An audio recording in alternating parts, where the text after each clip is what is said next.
on, keep up.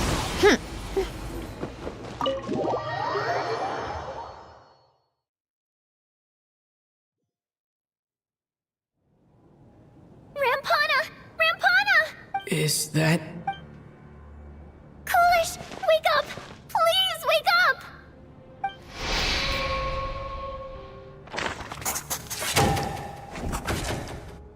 The situation is identical. At least there are some element. Weren't some of us keeping... I'm as confused as you are. Likewise, and from what I've observed so far, both Miss Odette and the Traveler can be trusted. To be honest, I heard the Me too. Then I worked closely with Rampana and Coolish for so long. For victim, I need to get to the... Still snowing? Yes, I just checked. Still no sign of anyone outside either. So we only have ourselves to rely on. If you ask me, this killer can clearly strike. Lelik must be an expert in poisoning. Clearly she used some poison that can't be detected on the corpse. Here we go again. Listen, I was already thinking to myself last night, was Lelik's reason for revealing her identity the real story? Well, now I have my answer. It most certainly was not. She's been playing us for fools. You get off on this, don't you? Revealing your identity, only to carry on with your killing spree? That's a hideous thought. One that only a hideous mind like yours could dream up. How dare you! That's enough. Yesterday, you named Lelik as a suspect because the victims were both wealthy merchants. Lelik might have had a motive then. But today's victims were just ordinary people. Not to mention that they were colleagues of Odette and mine. What reason would she have to murder them? Let me guess. Just to scare you? Who knows? Maybe you don't know her as well as you think.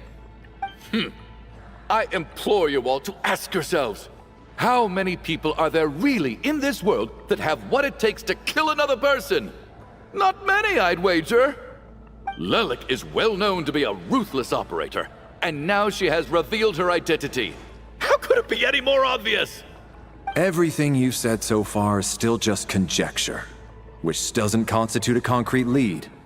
You need to back up your claims with some evidence. How can you defend her, officer? What did she say to you while you were on night watch?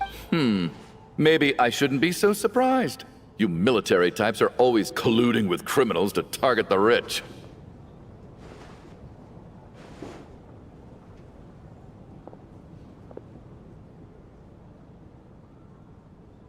All so you can get your grubby paws on our hard-earned fortunes, then tell us to fall in line. The Fatui, the Druzhna, and the Rokot. Thugs, the lot of you!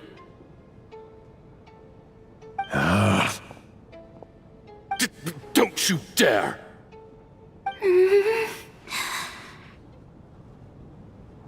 Sir, but... you were the one who told us not to stop other people from expressing their opinions yesterday. 4 people have already died.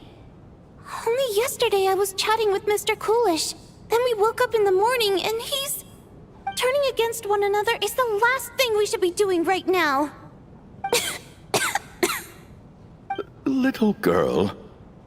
Even if Mr. Chuganov is a puffed-up, pig-headed windbag who doesn't have a clue what he's talking about, he's still one of the victims here, isn't he? Quite. I had no intention of resorting to violence.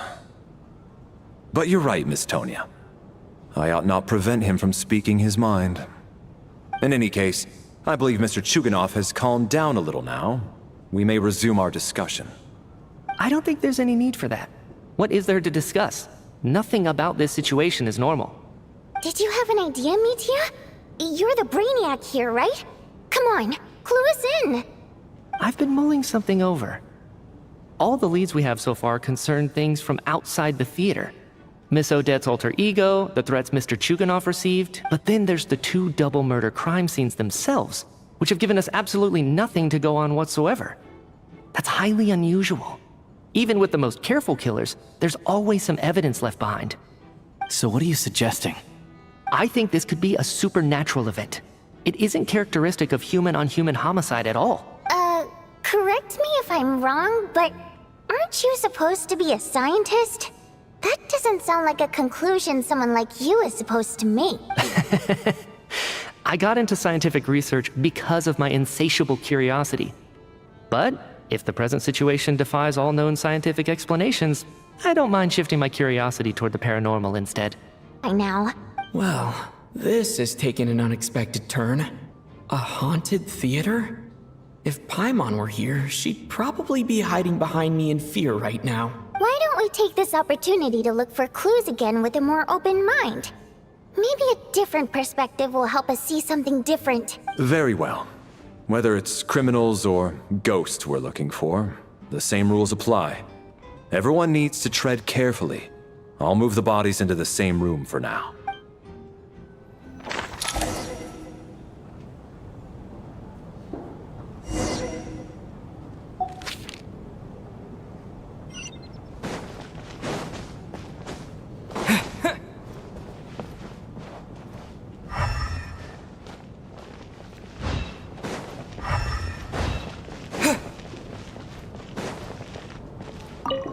I need to think very hard about whether there's anything that ever needed hiding.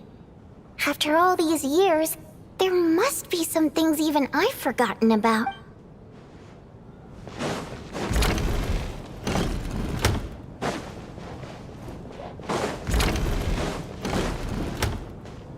Tonya, did you find anything? Not yet. Still looking. So... Are we supposed to be looking for something paranormal? I think I'd prefer teaming up with you than looking around on my own. This looks like somebody's notebook. Shall we read it together?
Huh. This has to be Vodyanitsa's writing, surely. Maybe it's a little rude for us to peek at this. I feel like I just read someone's secret diary by accident.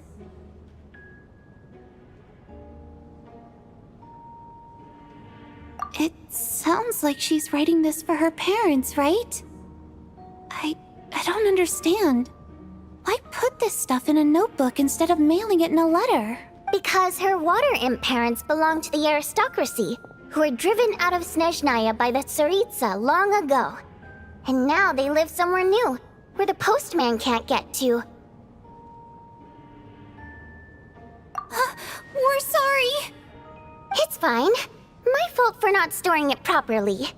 I can't leave things lying around and expect them to get ignored when everyone's scouring the place for clues. All right, give me my notebook back.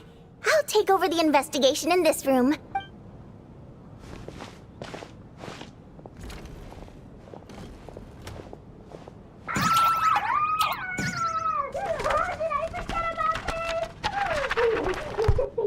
Oh God, and this one. Oh my. Why am I so embarrassing?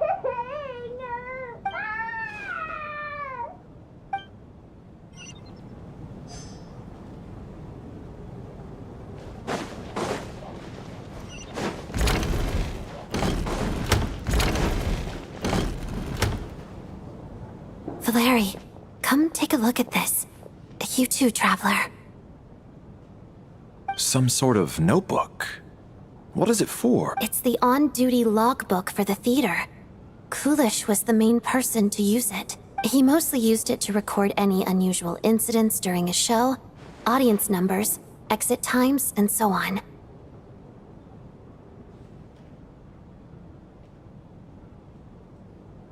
Yes, he'd always have this logbook with him when he checked tickets at the entrance. This should confirm a lot of key details about the recent show. So, you find anything unusual? Yes. The number of people.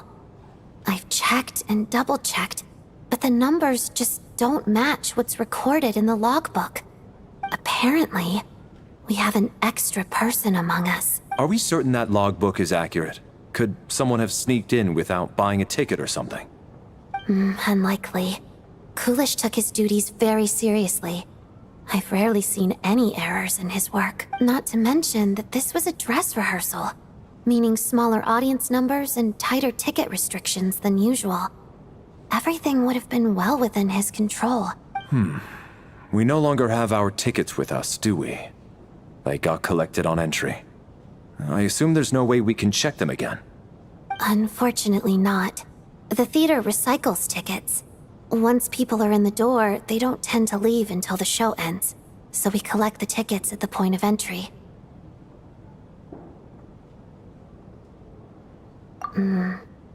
Still, I'm inclined to believe that this discrepancy in the head count is significant somehow. Did an extra person just materialize out of thin air?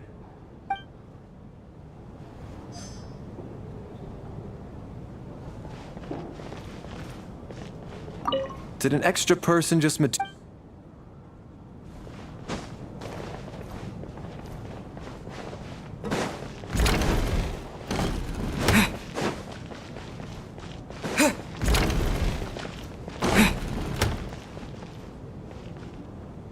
Ah, Traveler.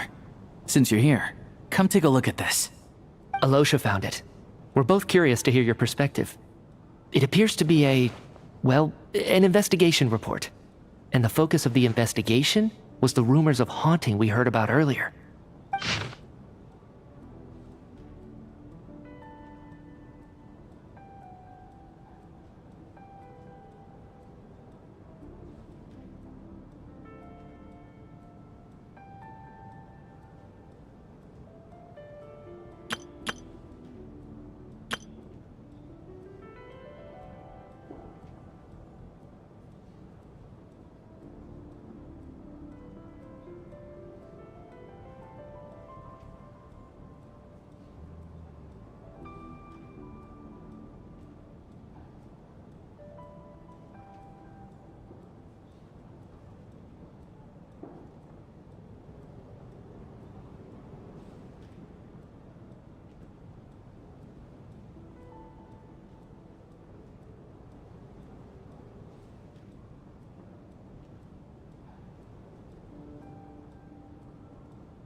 An investigation report, huh? Looks quite old. This person's name looks to be of Sumeru origin to me. Was the investigator from Sumeru? The theater manager must have hired an investigator once specifically to look into this issue. But it doesn't look like anyone ever looked at the report. Presumably, the manager wanted to know if the supposed haunting was dangerous, while also being fearful of word getting out in case it affected the theater's business. Anyway, the bottom line is, the haunting is actually real after all. It's caused by an obstruction in the ley lines. Is there any chance this is the key to finally making some progress with the murder cases? Ley line problems are pretty unexceptional to me by this point. And while it certainly offers an explanation for the ghosts, it's hard to imagine what connection it could have to these two murder cases. Some of the language that appears at the very end of the report caught my eye. Angel civilization, ley line renovation? My area of research doesn't touch on any of that, so it's completely outside of my wheelhouse. Huh? A piece of paper just fell out from the report. It landed right by your feet.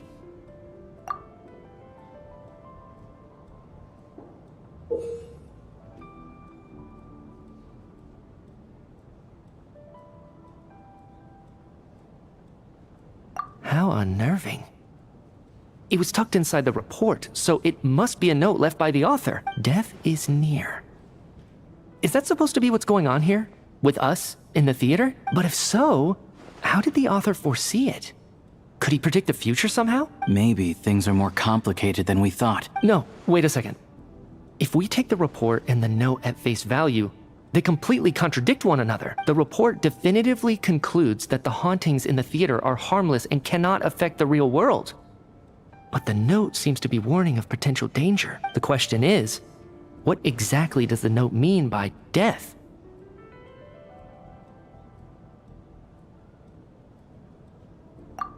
The various ways we could interpret this keyword lead in completely different directions.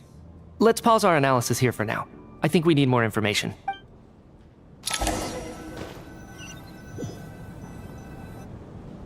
If we take all this together, it's not impossible, is it? If anything, it's the natural conclusion. Oh, I beg to differ. This sounds to me like a product of a researcher's vivid imagination.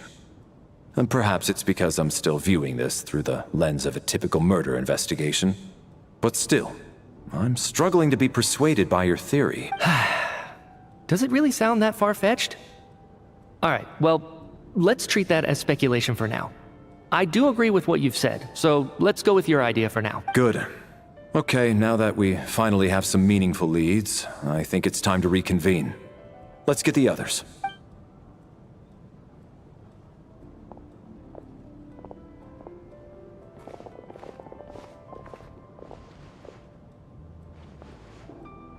So, that's about everything we've discovered so far. I'll share my theory first.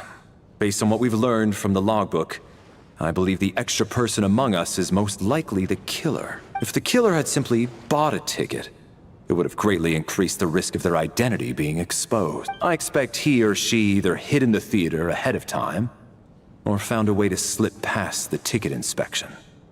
They then blended in with the group and waited for an opportunity to strike. What about the note found in the investigation report? Any thoughts on how that fits in? The killer may have simply planted it there as some sort of sick joke. I've seen my fair share of psychopathic killers. They love playing cryptic mind games. So, it has nothing to do with the haunting of the theater after all. This theory makes sense to me. If we have an audience member unaccounted for, chances are they didn't come here to watch the show. Could it really be that simple? So, in other words, all we have to do is find out who got in here without a ticket, and all our problems will be solved? Then let me make one thing clear. All the theater staff should be well aware that I came here for the rehearsal legitimately, yes? There's no way I'm the one who didn't have a ticket. It's true. I hear you used every trick in the book to get a hold of that ticket, too.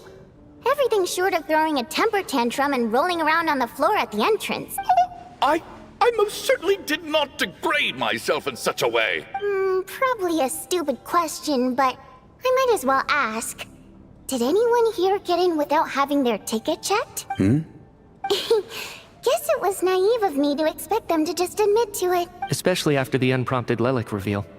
Once was already a miracle. Twice would be unfathomable.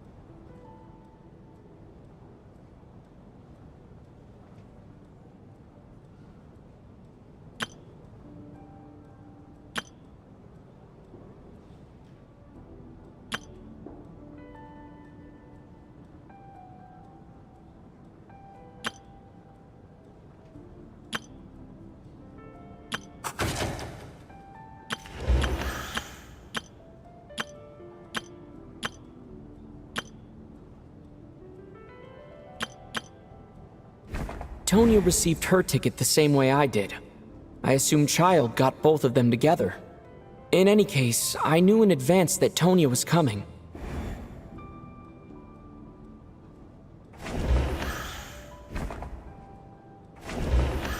As things stand, The audience head count doesn't add up. I guess we can rule out the theater staff members. I don't believe any of us here knew Shram before all this. If no one can verify Shram's identity... Mr. Shram, did you really go through the ticket inspection to get in here? Huh? Me? Why am I being singled out, my friend? Do I seem that suspicious? It's not that you stand out as suspicious, more that everyone else has been ruled out as trustworthy. Okay. Well, we spent the best part of 2 days together now, so I'm sure you can all tell what kind of person I am.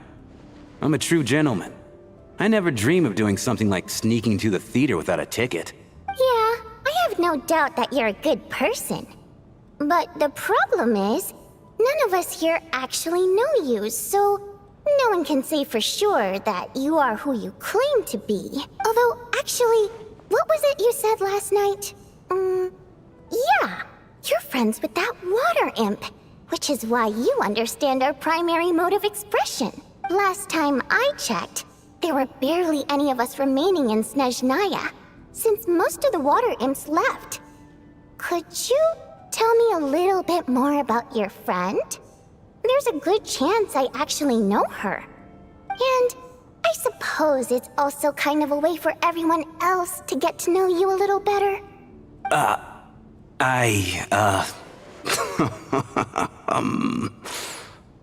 Good grief. Are you blushing? Pull yourself together, man. Stop giggling like a teenage boy. It's revolting.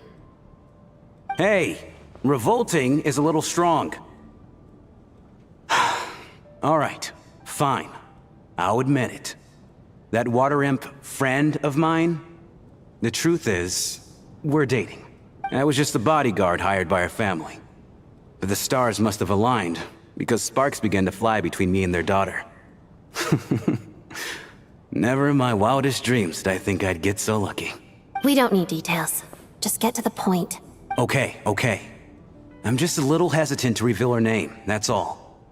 You know how it is. These are delicate times, even with me to protect her.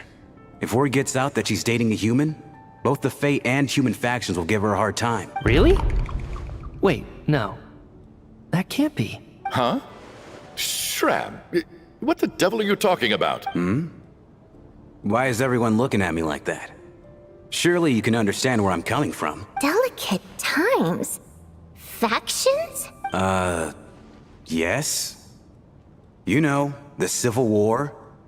Last time I checked, the Fae and the humans were still at each other's throats. If I'm not mistaken, the last significant civil war in Snezhnaya history was over 400 years ago, when Her Majesty the Tsaritsa had just taken the throne and was consolidating her reign.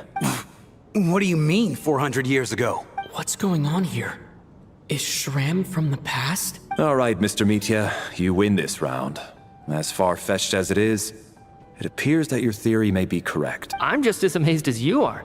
I didn't even believe it myself, to be honest. Is someone going to explain what's going on here? From the look on your face, you figured it out too, haven't you, Traveler?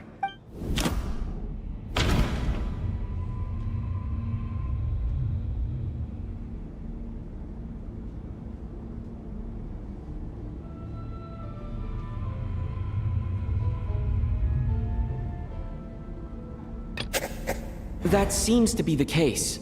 Shram's the extra person, but there's no way of learning his identity from this clue. Vodyanitsa's private letter touches upon the history of the Water Imp aristocracy's exile, but reveals nothing about Shram's identity. No, the truth lies within the clues we've already discovered. The theater's ley lines have been modified to block souls within its grounds from returning to them. Some souls can even wander this place forever. Mr. Shram's statement proves he is from hundreds of years ago, and according to the investigation report on the theater hauntings, Mr. Shram is very likely a lost soul wandering the theater.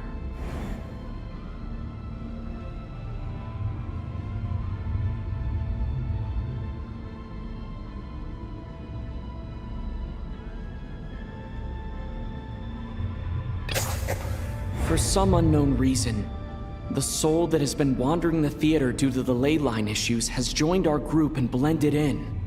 Yeah, that must be the immediate reason why the ticket count doesn't match the number of people present.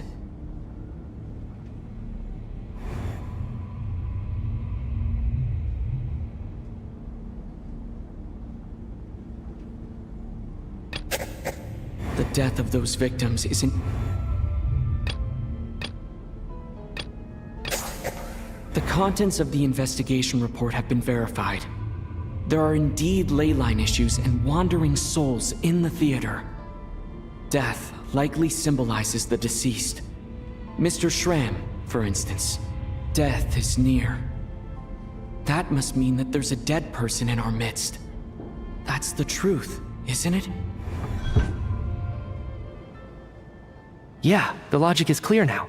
The investigation report said that there would be souls stuck wandering around the theater because the ley lines were cut off. Mr. Schramm must be one such soul who died in the theater a long time ago. In which case, that also makes him our extra person. So when the note said death is near, it must have been referring to death as in the deceased, people who died a long time ago. Someone who died a long time ago. In short, there's a dead person among us. The extra person we've been searching for is a ghost from the past. You mean I'm a ghost? No. Don't make jokes like that, my man. There must be some mistake. But even if I was dead, I know for a fact I didn't kill anyone these past 2 nights. Yeah, even if all that's true, the report also said the souls inside the theater can't affect reality, right? They're harmless. Then what if the problem isn't the souls at all, but the ley lines themselves? The ley lines have a powerful ability to attract and devour souls. Let's say that the ley lines are like a black hole, constantly seeking to engulf souls. But the souls that don't want to return are trying to avoid being sucked in. Why does this analogy sound so familiar? What happens when the black hole can't achieve its goal? I'm only speculating here, but what if it ended up swallowing innocent souls by mistake?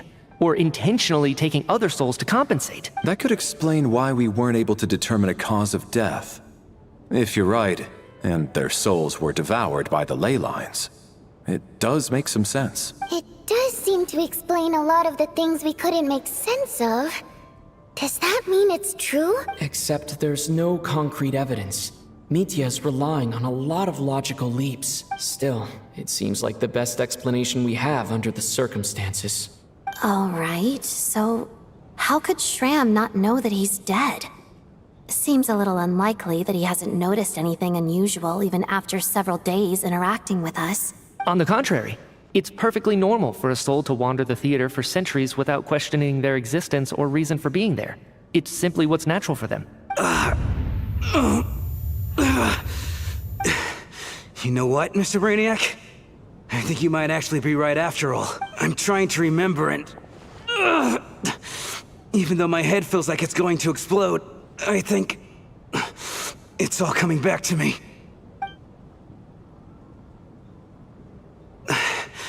I was the one who didn't want to remember my own death, so I forced myself to forget.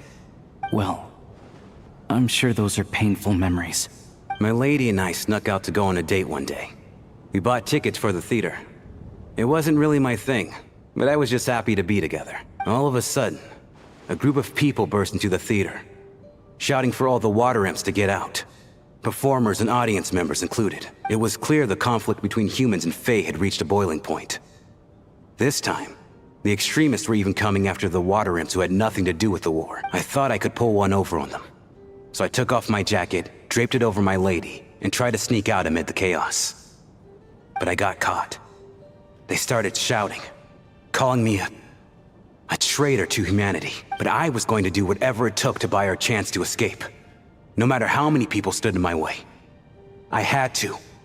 Both as their bodyguard and out of love. It's all right, friend. You can stop there if you want. You don't need to dig all that up again. It's just... even now, I'm still struggling to accept the truth. How could I be dead? I'm sorry, everyone. If I'd known I was a dead man walking, I wouldn't have dragged you down with me. If I'm the cause of all this death, then punish me however you see fit. But, Mr. Shroom... No. I refuse to be a burden. I know what I have to do. You said I've been wandering the theater for centuries, right? I guess it's high time I got a breath of fresh air. Out there, I mean. I'll leave this place, and take all this death with me. Go out on my own terms. Mr. Shram, I'm sure we can figure out a different course of action. My good sir, we both know I'm not supposed to be here. I should have accepted my death long ago. One way or another, this has to end. Unless you're saying this goes against another one of your military principles somehow. No, I'm speaking on a personal level this time. Let it go, man. Oh, wait. One last thing. Miss Wateramp. My lover. Her name was Litia. Litia Ozarova. Do you know what happened to her? Ozarova. Oh, Auntie Ozarova. That's what we all called her. I remember her as a very kind elder. She had a bunch of kids, too. I'm so glad she survived. And she had lots of kids? Good. That's... good. I could hardly expect her to stay single just because of what happened to me, right? As long as she went on to be happy. That's all that matters. Besides, I'm dead. My soul has been wandering around here for so long because I was worried about her. But now, I can go without regret. There's no need to see me off, my friends. I've enjoyed our time together over these past few days. Perhaps we'll meet again in the next life.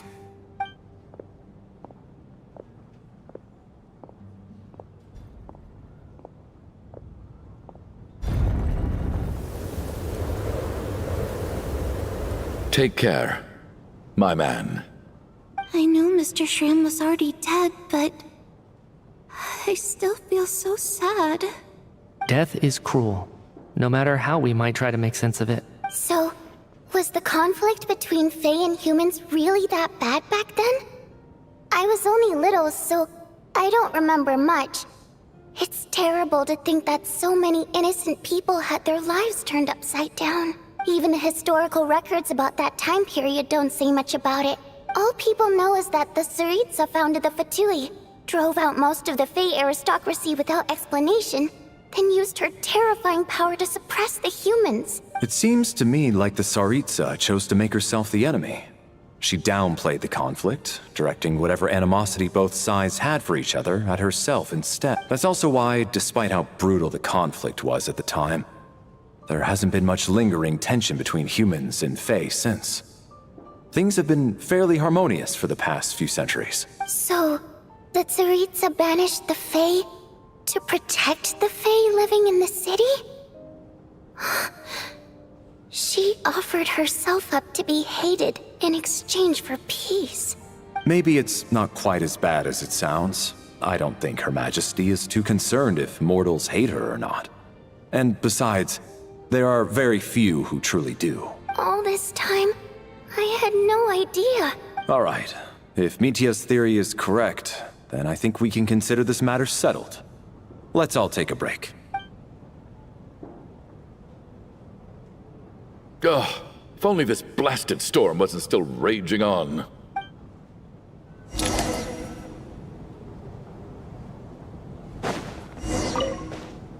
I was actually planning on hiring him as my bodyguard after we got out of here, you know. Oh, poor guy.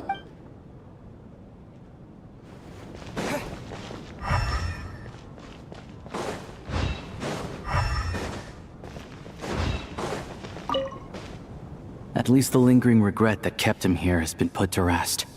That's not necessarily a bad thing.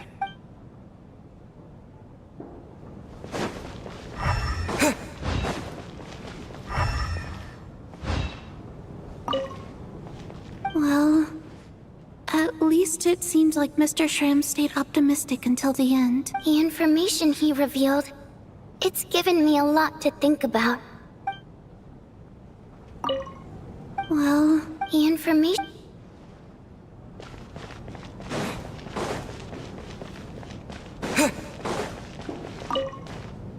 Even though Shram was already deceased, his decision to walk into the snowstorm was still a sacrifice, and a very brave one.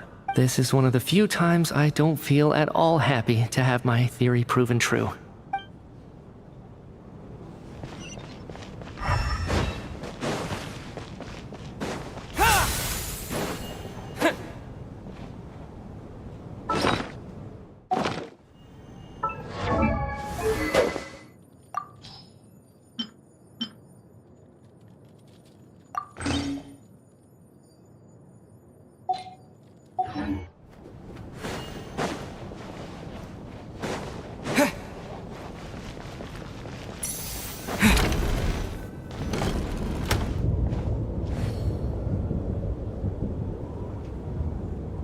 Looks like now we can just rest until the snowstorm stops. I still can't believe Shram turned out to be a ghost who'd been in the theater for hundreds of years.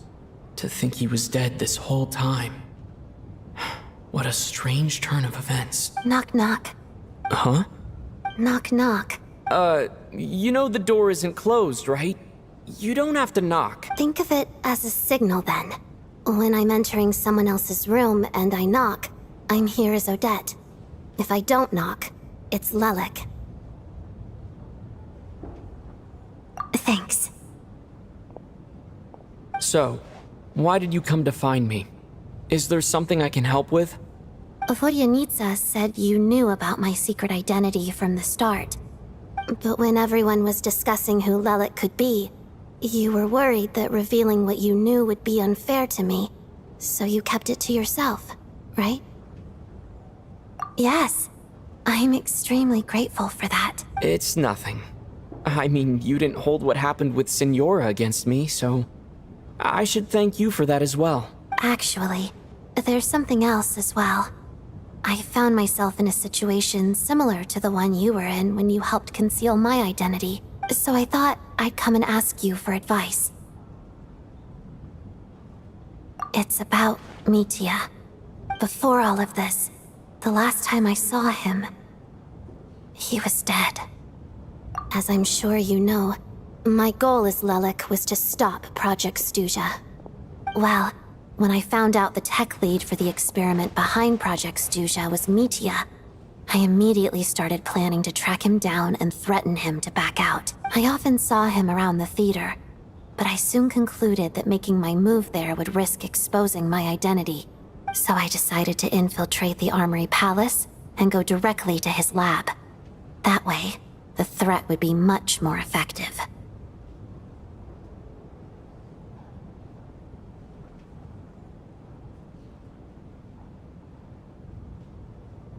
Well, I suppose there was a bit of luck involved.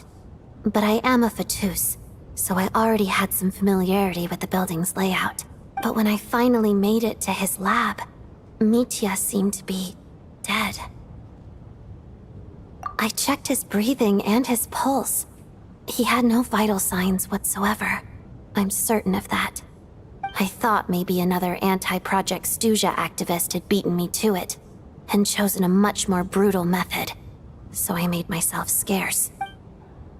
That's why you were so on guard around Mitya that first night here. Yes.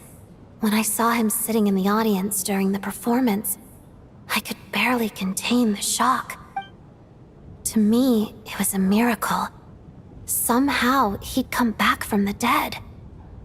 But then, the murder started happening and things got so complicated that it wasn't really at the front of my mind. That is, until Mitya himself said there must be a dead person among us. Then, I couldn't ignore it any longer. And yet, you thought that bringing it up right away would single Mitya out. Just like when everyone was suspecting Lelik. Exactly. I thought there could be something I was missing. Besides, we soon figured out that Mr. Shram was a ghost. And we knew there was only one extra person. So we thought he had to be the one. But now, it seems like there's another candidate. I understand why you kept it to yourself. There was so much information being thrown around during that discussion. Bringing up Mitya would have just introduced more confusion. So, what do you think we should do? Let me confirm one thing first. When was it that you found Mitya dead? Around a week ago. Sometime in the afternoon. A week ago? That's earlier than I thought. I saw him just a few days ago at a restaurant. That definitely would have been after you found him dead. He seemed completely normal to me. Chatting with Vodyanitsa, trying to avoid Valeri. So he was definitely alive on that day. Huh. Well, all I can say is I know what I saw. Here's a thought. The reason we even suspected a dead person could be among us was because of the problem with the theater's ley lines. But Mitya's death happened inside the Armory Palace. The ley lines affecting the theater shouldn't reach that far. You're right. I guess he doesn't fit the profile of the person we were searching for. I think the chances of it being him are very low. Surely he can't have died for real in the Armory Palace. Unless what? Unless he really did come back from the dead. You're right. Do you think we need to disclose this to the others? Huh, what's this? A private meet and greet? Where do I line up? That's not what's going on here. Well, I was just making the rounds. Thought I'd try to lighten the mood a bit. Vodyanitsa's handing out food if you're hungry.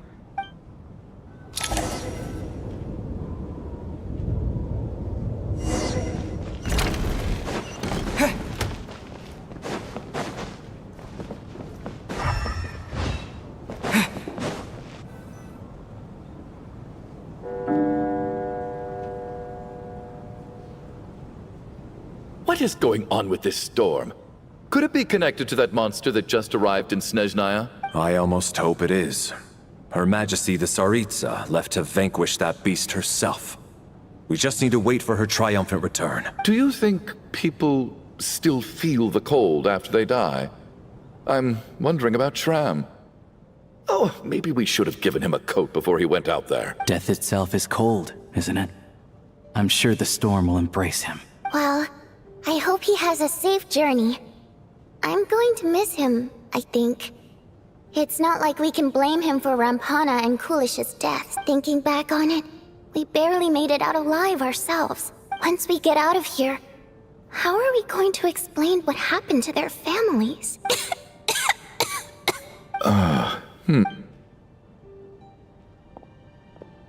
Are you okay? Here, take this. I've never used it. Thanks. Look who's Mr. Nice Guy all of a sudden. Is it because Tonya stood up for you this morning? At least you know how to return a favor. Yeah, without Tonya, who knows how badly he would have been hurt. I told you already, I never intended to resort to violence. Duh, bunch of rascals. Little girl? I was rather surprised when you spoke up for me this morning. I didn't think I had many admirers here, so, thank you. Oh, no need to thank me. I said some bad stuff about you too. I've been, too embarrassed to admit it, but, you remind me a lot of my daughter. So kind to everyone, but never lets her old man off the hook. Unless my wife and I are having a fight, then she's always on my side, especially when she was little. Every time I took her out... All right, easy now. How long have you had that cough, Tonya? I don't know. It's probably been a while. I'm fine. Are you taking anything for it? Yeah. I'll be fine once I see my brother. He's gonna pick some frost fairy flower leaves and brew a tonic for me. I'll feel much better once I drink that. I see. That's good to hear, then. We should probably discuss arrangements for tonight. Now that the deceased has left our midst, there shouldn't be any more incidents. However, Out of an abundance of caution, I'll keep watch. Shouldn't we take shifts? I can take one if needed. No need. I managed to get a nap in earlier, so I have plenty of energy right now. After all the tension of the past few days, everyone else should just focus on getting a good night's sleep.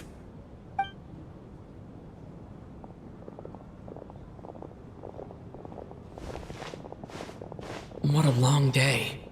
This whole situation turned out to be way more complicated than I expected. But Valeri's right. I should just try to calm down and get some rest. The last thing I want is to give myself nightmares.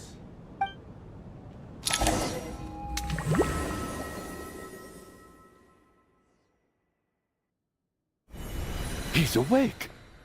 He's awake! Get over here, you big lug, and take a look. If you must call me something, call me Mr. Door. The Black Mist is coming. You need to go.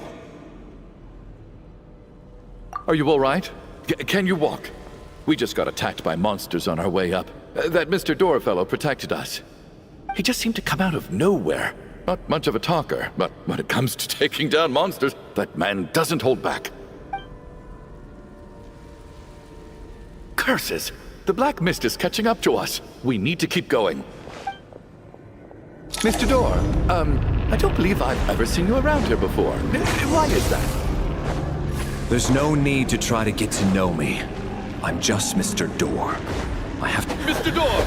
Looking for trouble! I can just push these ones off. Oh, well, anyway, we're lucky to have you here. Thanks for saving us earlier. No need to thank me. This is where my duty lies.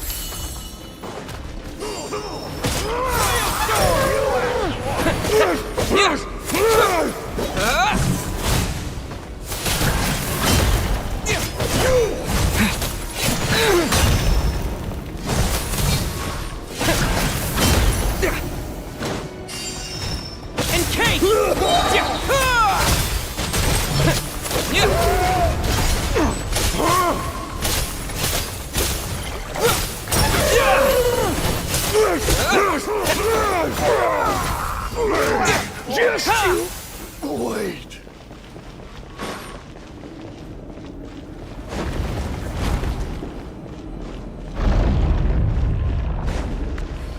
So we're doing this the hard way. And Kate! How? Fighting frog! Remarkable work, Mr. Door. If I had your muscles, I'd do the same.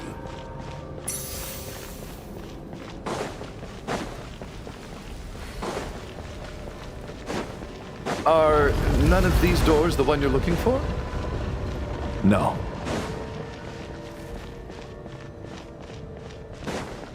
Cryo storm!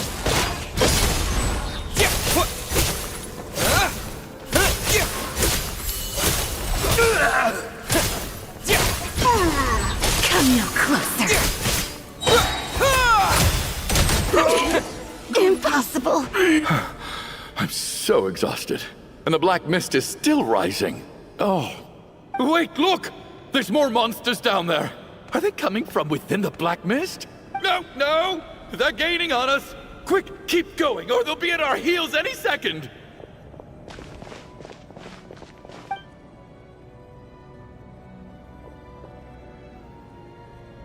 Mr. Door, what are you doing? We need to get out of here. They're coming! Found it. This is my door. What? You mean you're going to stay here? I am a door. This is where my duty lies. No! You saved us. We can't leave you behind. You must keep going. A door can only keep things out for so long. You must make haste. Oh, you're right. Let's go. We can't let Mr. Door's sacrifice be in vain.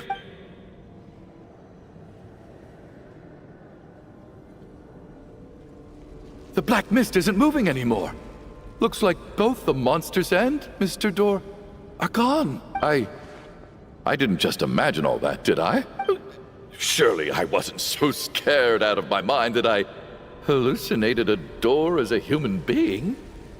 Oh, okay, good. There's no way we both hallucinated the same thing. Getting sleepy? Well, looks like we're safe for now. Go ahead. Let's get some rest.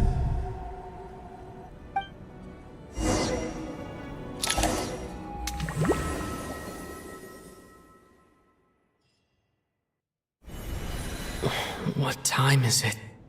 Is it morning? I think I had a nightmare. I guess everyone's still asleep? These past 2 days have been exhausting. Valeri's keeping watch though, so he's probably the only one awake. Valeri?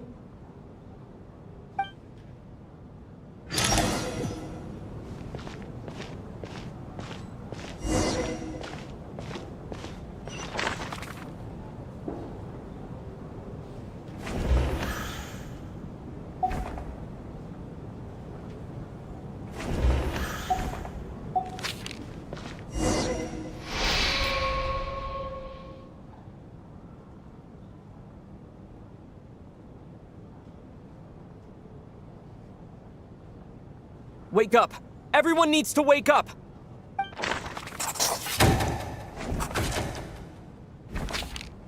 Just like the last 2 nights. No clear cause of death. I've been a real thorn in your side, haven't I, Mr. Valeri? Now you can rest in peace. But for me, life will be all the duller for not having to run away from you, my friend. How's Tonya? Is she okay? I just checked on her, and it doesn't seem like anything serious. She's just exhausted from the past couple of days, and she's still recovering from her illness. We should let her sleep a bit longer. That means Valeri was the only one who died last night. If Valeri was awake and keeping watch, it would have been impossible to kill him without waking everyone else up. That much is certain. This is so frustrating. Why has nothing changed since yesterday? I thought we already dealt with the dead person causing all this. Actually, one thing has changed. There's only 1 victim this time, not 2. Does that mean...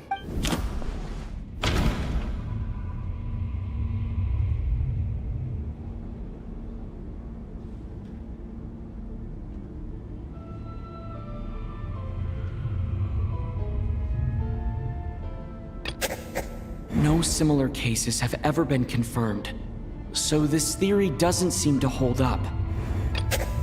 But Mr. Schramm was already deceased to start with. That doesn't seem very likely. Can a death at night even be defended against? This logic seems baseless to me. After the deceased Schramm left, there was 1 less victim last night. That more or less tracks. It's a reasonable conclusion, considering the only variable that changed.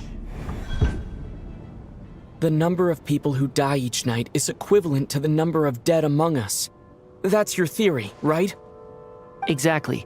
We identified Mr. Schramm, and the night after he left, the death toll dropped from 2 to 1.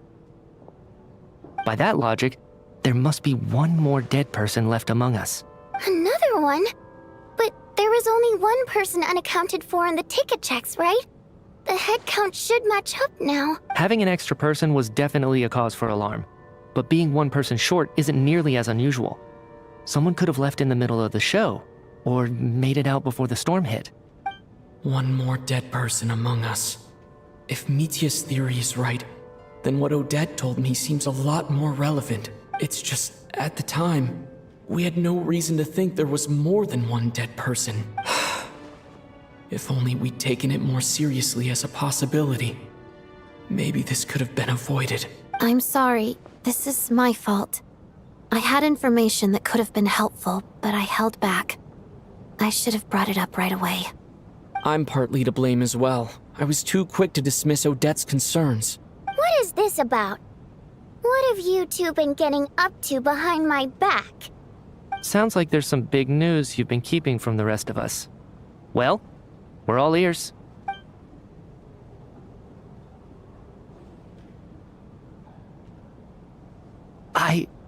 I'm the dead person? Wow, that's certainly news to me. Odette and I talked about it yesterday, but we thought it just wasn't possible, so we left it at that. Yeah, I don't blame you. If I'd been there, I probably would have reached the same conclusion. It just sounds too unbelievable. Let me just try and verify this. I just scoured my memories trying to think back to the afternoon Miss Odette mentioned, but I honestly have no recollection of dying. That's where I'm different than Mr. Shram. Having seen Mr. Mitya a few days ago myself, I also find it hard to believe he could be the other dead person among us. Well, if it isn't Mitya, then who? Do we vote on it? If you don't mind me asking, Traveler, I believe you mentioned that you know Tonya's brother. Had you ever met her before all this? No, never. Wait, are you saying... Now, just 1 minute. I know where this is going. You can't just randomly point a finger at anyone you want. You're in the hot seat, and all of a sudden you want to divert our suspicions onto somebody else? Trying to pick a fight, Mr. Chuganov? Whenever you open your mouth, all you do is attack people, and I've had enough of it. If you don't want to engage in a civil discussion, you can shut up. You little brat! Did Mitya ask about Tonya because he suspects her? I suppose I only identified her by age, and nothing else. Could that mean... I'm just saying, you're going around casting suspicion on people for no reason. How could Tonya be dead? I can vouch for her, if nothing else. I've seen her before. She's the sister of that Harbinger, isn't she? The one called Child. Oh, really? You're telling the truth? Since being here, I don't think I ever mentioned she was Child's sister specifically. Does Chuganov actually know her? If Chuganov can vouch for her, then it can't be Tonya either. In which case, it seems unlikely that there's another dead person among us at all. Miss Odette, could you go over that afternoon with me one more time, when you found me dead? No problem.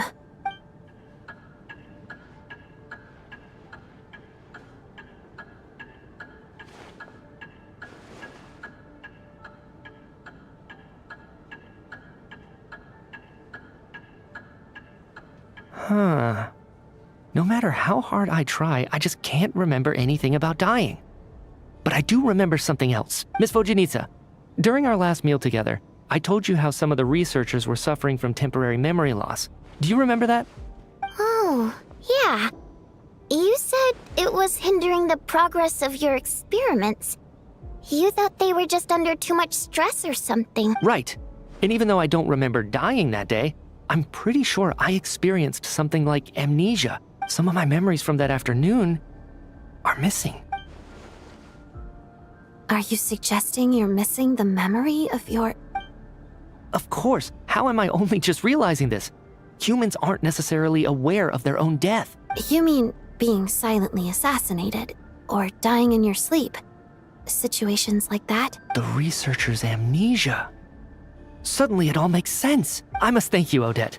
I think your perspective just helped me reach a breakthrough on a series of issues that have been troubling me for quite some time. All right. It's decided then.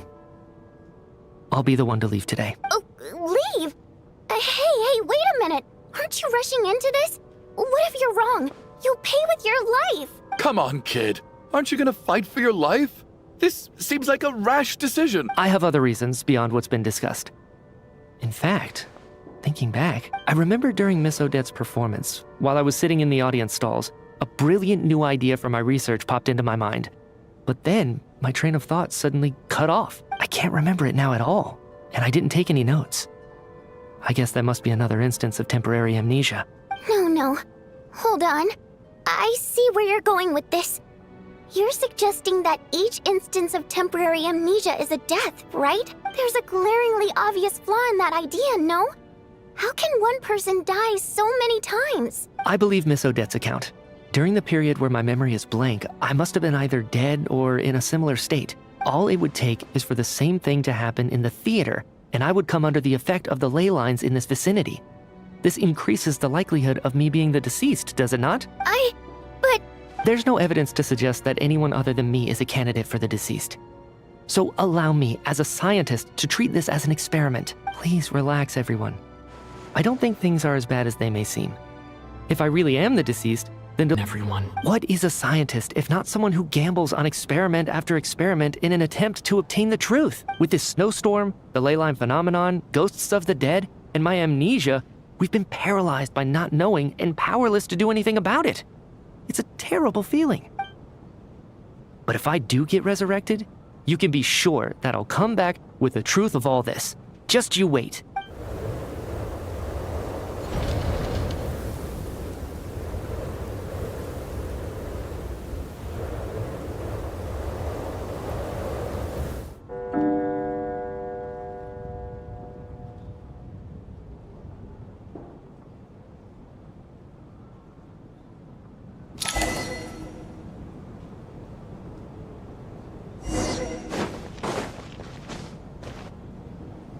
Poor Mr. Mitya.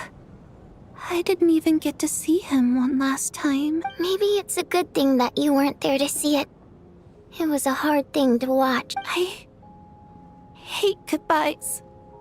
Why does it feel like everyone around me is slowly disappearing? Not just in here, I mean. In the outside world, too. Maybe it's the realization that, at the end of life, everyone has to face it alone. Come to think of it, the main reason we're still alive right now is pure luck. Each morning here, for every one of us, there's the chance that we might not wake up. You could take it a step further and say that the same is true outside, too. Who can ever be 100% sure when they drift off to sleep that they'll open their eyes again in the morning? If I make it out of here, I'm going to cherish every moment that I'm awake and live without any regrets. Without regrets. I feel like a strange sense of anxiety has been quietly growing inside me over the last 2 days. Are you okay? You look really glum. If something's bugging you, let's talk about it. There's only a few of us left here now. After everything we've been through, what's the point in keeping things bottled up? I have a travel companion named Paimon. Alosha and Odette have met her before. She's been feeling unwell recently. You're worried about her, aren't you? That makes sense. We've been trapped in here for days. To be honest, I used to feel like I was just a spectator in this world, watching everything that happens from the sidelines. Maybe it's because I'm a descender. A descender? But with Paimon by my side, over time, I slowly felt my connection to this world growing stronger. She loves eating, sleeping, and having fun, but she's also a great guide. It's her authenticity that makes this whole world feel more real for me. Over the last few days that we've been apart, I've often caught myself wondering, what would Paimon say if she were here right now?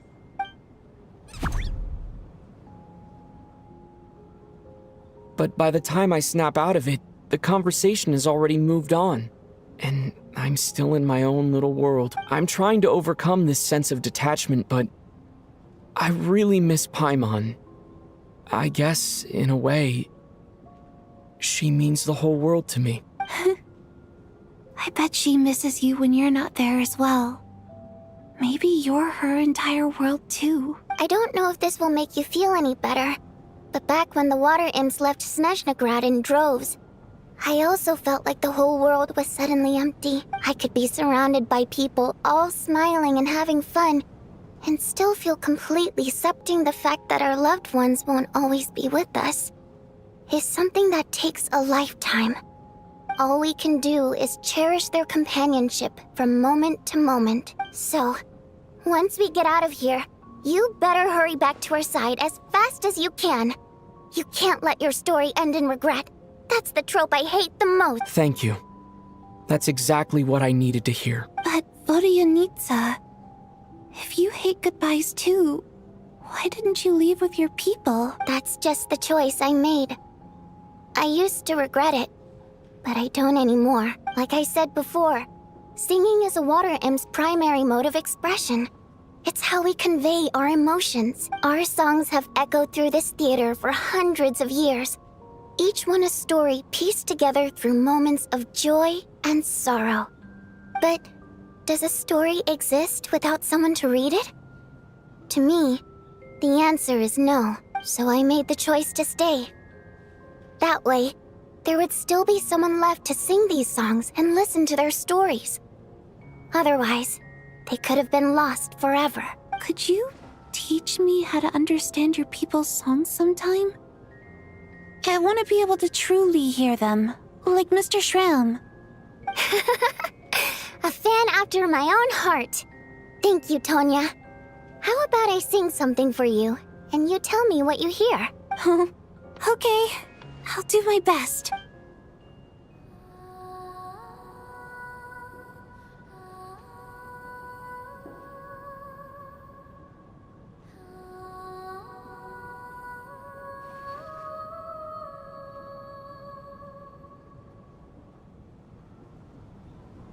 I've never heard that one before.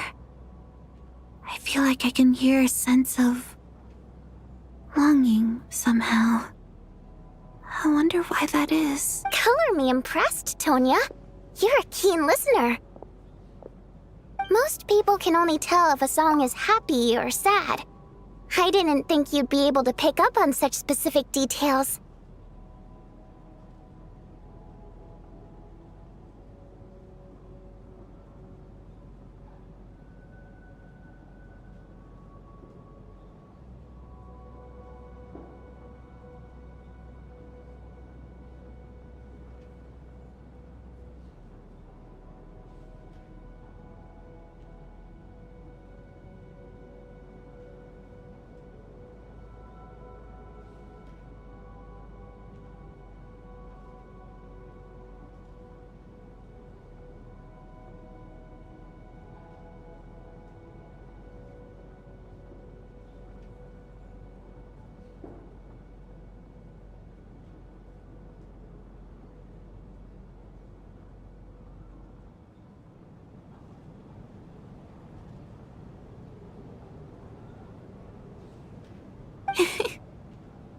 So, what's the song about then?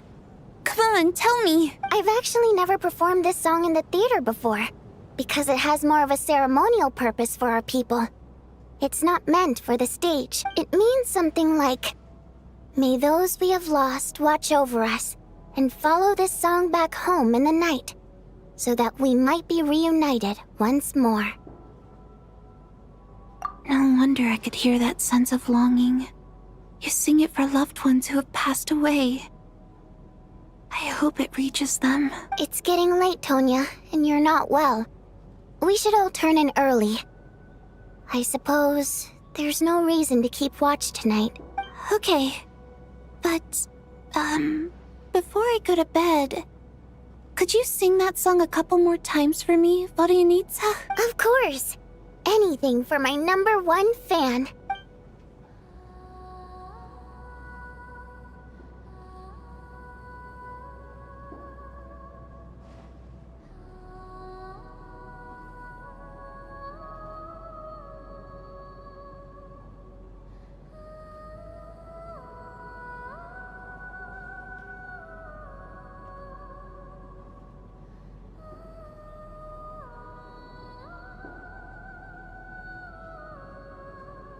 Once I get out of here, I definitely don't plan on ever coming back.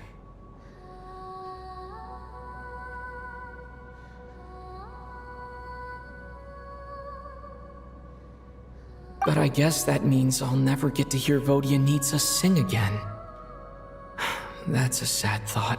Before I fall asleep, I should cherish this moment of companionship while it lasts.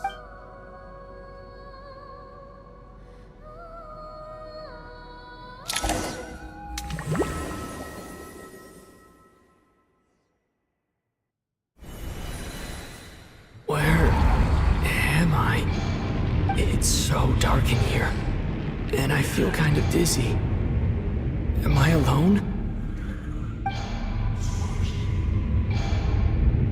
Huh? What was that noise?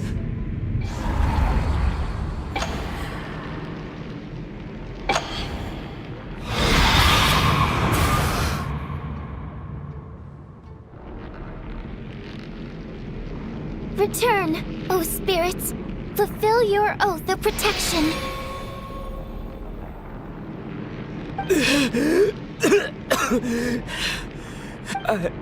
I'm alive? What just happened? No time for questions.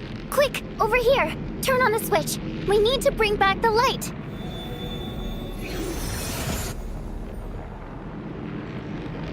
All right, we're safe. The spirit just now is called Night Prayer. The light subdues her, but she'll attack without a second thought in the dark. Sort of. I know it's hard, but you can't let this place go dark, or she'll kill you again. Yep. Luckily, I was here to resurrect you. Otherwise, that'd have been a real bummer. A bit more than a bummer, I'd say. Wait, so you have the ability to resurrect people? Sure I do. I'm your guardian spirit after all. I specialize in soul recall. Oh, it's nice to meet you, by the way. Thanks. It's nice to meet you too. All right, there's no time to waste. The black mist is already catching up. We need to avoid it and Night Prayer at all costs. Come on, let's go. We need to reach the next switch before the place gets too dark. If we bring the light back, Night Prayer won't be able to get to us. Sweet, sweet light! It's back! Shh! It's Night Prayer. We need to move quick, but don't let her notice you. Look out!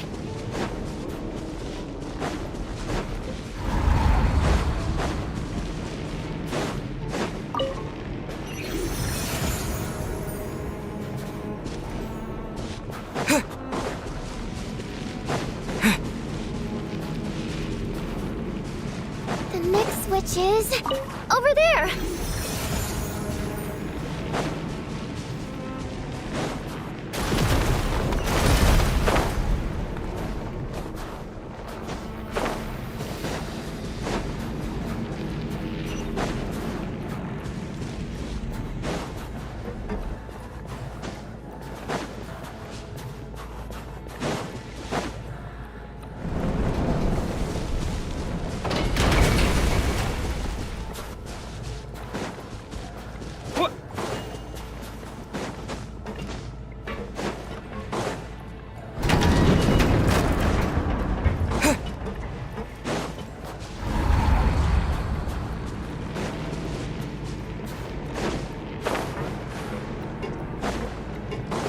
The switch is just up ahead. Hurry!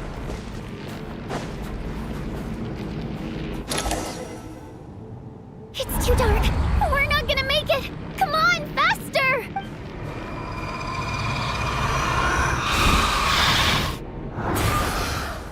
Traveler! I won't let you die like this. Not on my watch.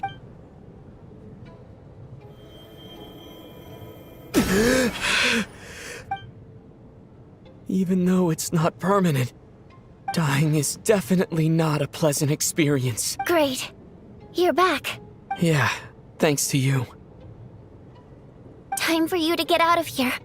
Quick, before the light runs out. What about you? You're not coming with me? I can't. I've already been used up. A guardian spirit's skills are finite. I can only resurrect someone so many times. I might not look any different, but my essence has been exhausted. Now, I will slowly start to fade away. I can go no further. The black mist is where I belong. It's okay. Why didn't you tell me sooner? Because it wouldn't have changed anything. That knowledge would have just burdened you. And a guardian spirit's role is to protect. But... Go. Now, before it's too late. I already hear Night Prayer approaching.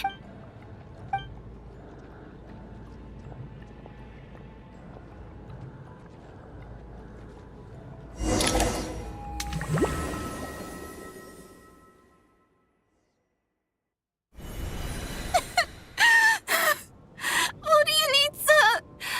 How could this happen? What do you need, sir?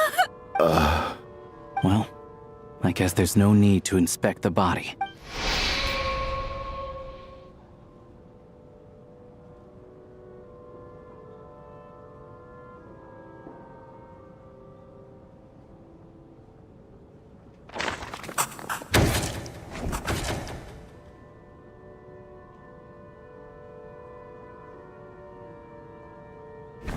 wasn't supposed to happen. You lied to us, didn't you, Chuganov? You've been lying from the start. Take a long, hard look at yourself before you go around accusing other people. I suspected you on day one, Lelik, and now look where we are. By some strange coincidence, you've never been targeted. You just happen to have survived this long? No, you should be the prime suspect. And you, little hunter, ever so content with staying on the sidelines. Yet you were the one who stopped us from leaving from the start. Why are you trying to keep us here? Now you're just lashing out indiscriminately. That's either a sign of anxiety or a guilty conscience. Where was all this passion and bravado before? Decided to fight until the bitter end. Is that it? Is that a threat? Fine, bring it on. You think I'm afraid to die after all this? You want to kill me? Go ahead. I'd like to see you try. After all the trauma of the past few days, everyone's been pushed to the breaking point. Valerie and Mitya aren't here anymore. Someone else needs to step up and take charge. But first, I need to think this through. Considering everyone left, who's the most likely candidate for the deceased?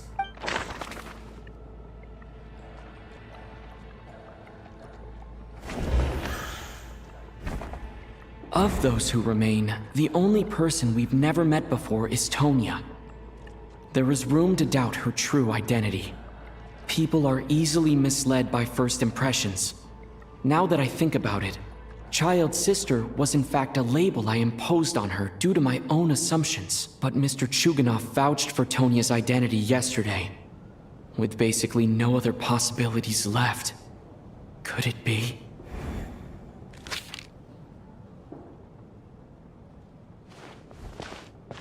Tonya, how's Tusser been lately? Tusser? Your brother Ajax must have mentioned me in his letters home, right? Did he say anything about a blonde traveler? No.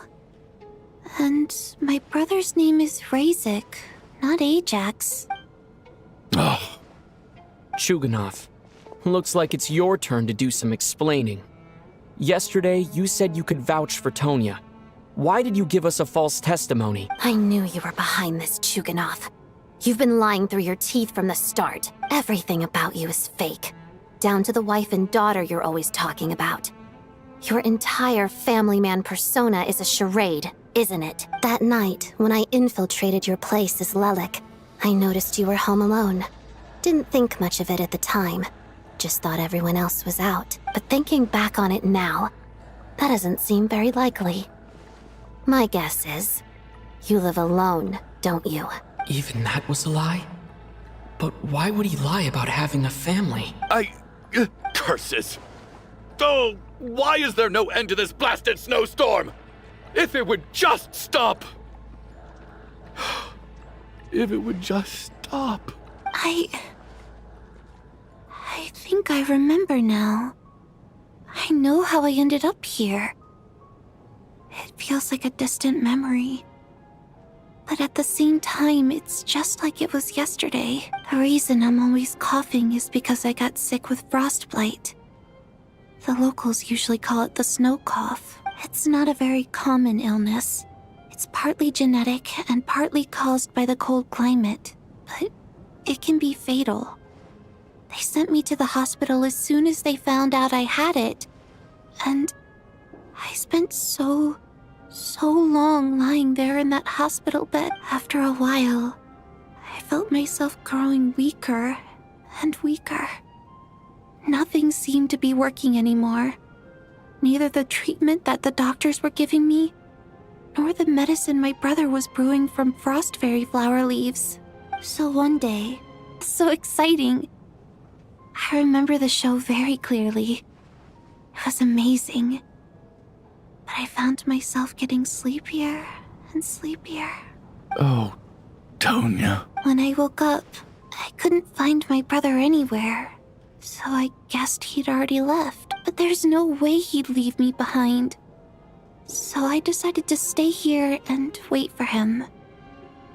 At the time, I figured he'd probably gone to brew some more medicine for me. I was planning to chew him out for abandoning me when he got back. Tonya, It sounds like by then, you'd already... Yeah, I know. I understand now. Dead, aren't I? This cough and the feeling weak. It's probably just my body's memory. After all of that, it turns out I can't blame my brother after all. I was the one who abandoned him. I'm sorry, everyone. I realized this much too late. It seems like death skewed my perception. And now I've dragged you all into this mess. Your name probably isn't even Tonya, is it? Didn't that ever strike you as odd over the last few days? Well, when I was little, my brother and I read a storybook. And Tonya is the name of one of the characters. When we escaped from the hospital, our family and the hospital security were looking everywhere for us. So when you first approached me and said my brother had sent you, and called me Tonya, I thought he must have chosen a fake name that only the two of us would know. Because he was afraid of getting caught. Now, it seems like that was just wishful thinking. At least your memory of death isn't painful. That is a small comfort. Now it's your turn, Chuganov. Talk to us. I believe no lie is ever told without a reason. You're right.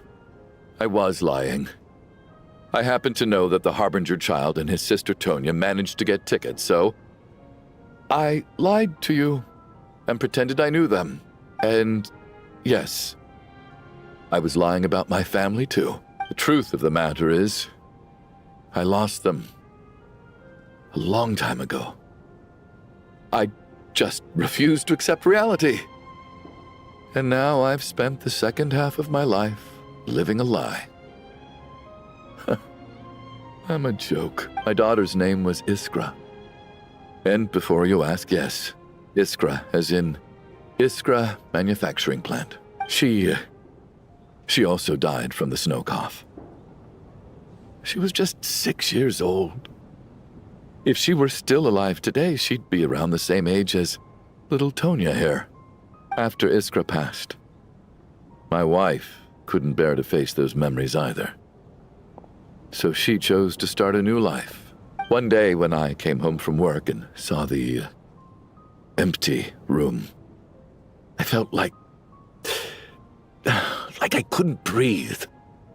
Subconsciously, I started to imagine that they were still there. I soon discovered that this was the only thing that made me feel any better, so I just embraced the delusion. Nothing more than a pathetic means of escapism, I know. But at least it's not a crime. So explain your false testimony then. The night before last, when I was chatting with Tonya, she mentioned that her brother would brew medicine for her from frost fairy flower leaves. Combined with her various symptoms, I suddenly understood everything, including the fact that she was deceased. The snow cough used to be an incurable illness. I would pick frost fairy flower leaves to brew medicine for Iskra too. It took hours and hours on the stove. But the year after my daughter passed away, the Jester of the Fatui announced that a cure for frost blight, also known as the snow cough, had finally been developed. It turned out that all previous treatments were completely ineffective. No better than random concoctions. That was the final straw for me. I just couldn't take it anymore. Just one more year. One more year, and everything would have been okay. So, more than anyone, I know full well that in this day and age, no one in their right mind would still be using frost flower leaves to brew medicine for the snow cough. Poor Miss Tonya, therefore, had to have been from... So, you projected your daughter onto her? Even though you knew she was one of the dead?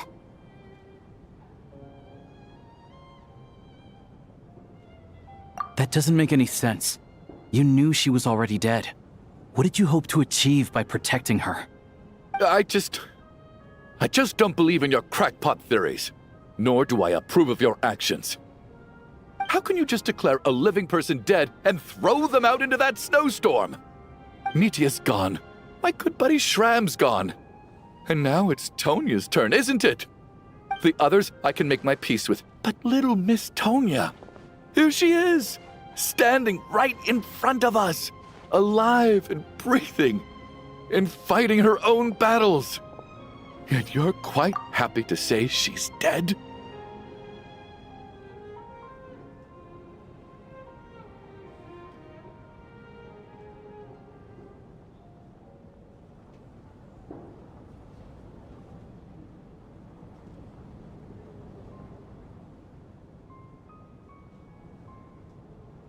I just want her to live.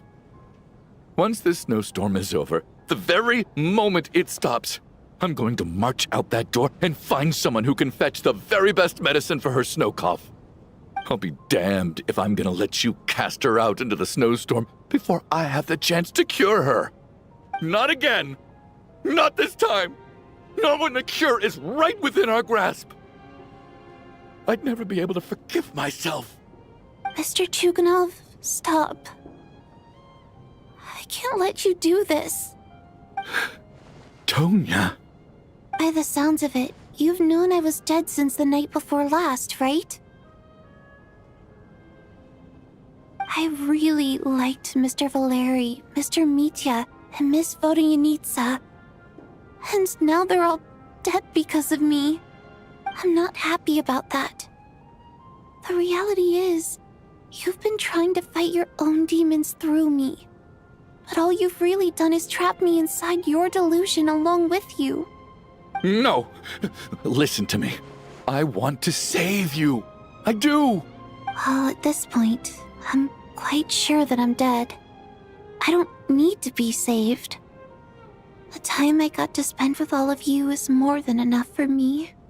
Despite all the bad things that kept happening, I got to meet so many interesting people and spend so many days and nights by your side. Since the day I escaped that hospital until now, this has been an adventure I never even dared to dream of. I'm very fond of you all. If it were only possible, I'd trade my soul to bring back the ones who died. If it meant things didn't have to end like this. And that's why I'm not fond of you at all, Mr. Chuganov.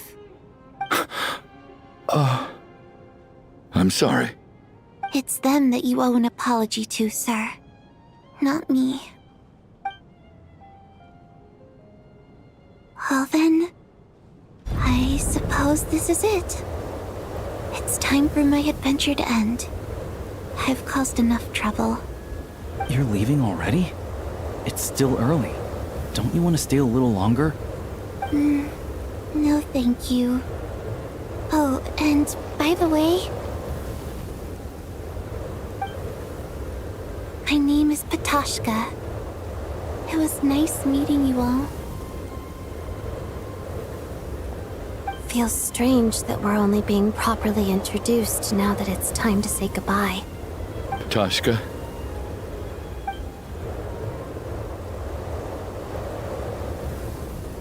What are you doing, Chuganov? Are you crazy? Let me leave. I can't keep lying to myself anymore. In your dreams. Don't think you're getting off that easy when you had a hand in the deaths of so many people. The Fatui have honed quite an array of enhanced interrogation techniques since they were founded. Once we're out of here, Lelik will personally give you a taste of every last one.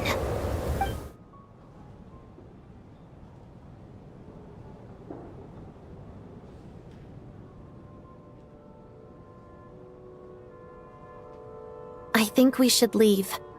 I doubt this snowstorm is ever going to stop. For all we know, this storm might have destroyed all of Snezhnaya by now. Maybe even the whole world.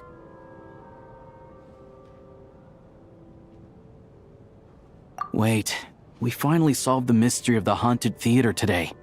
Maybe let's at least try to enjoy tonight? Fair enough. I don't particularly feel like dying in Chuganov's company anyway. And yet you won't let me die first. Hey, Chuganov, on a serious note, if we do make it out of here, you should close down that factory of yours. A lot of people are freezing thanks to you. Is this really the time to be discussing my factory? All right, fine. I'll shut it down. Doesn't matter to me anymore.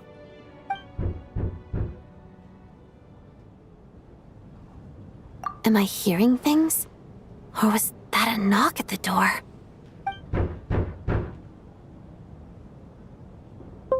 There it is again. But I don't understand. The snowstorm hasn't stopped, has it? Should we open the door? Is this it? Is this nightmare finally over? If the last few days are anything to go by, I probably shouldn't be getting my hopes up. Whatever lies beyond that door at this moment. It could be something even more terrifying than everything we've been through so far.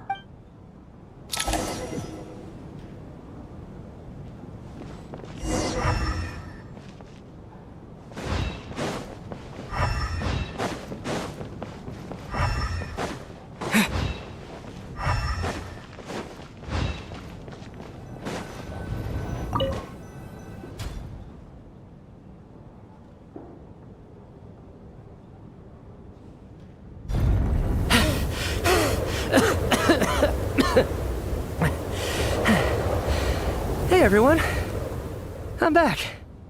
How are you doing? Feeling any better?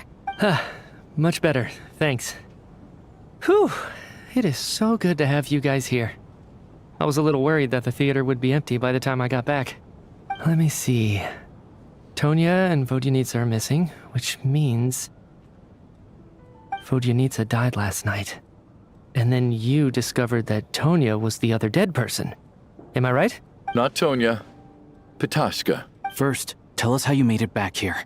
Given the conditions outside, no one should be able to return alive.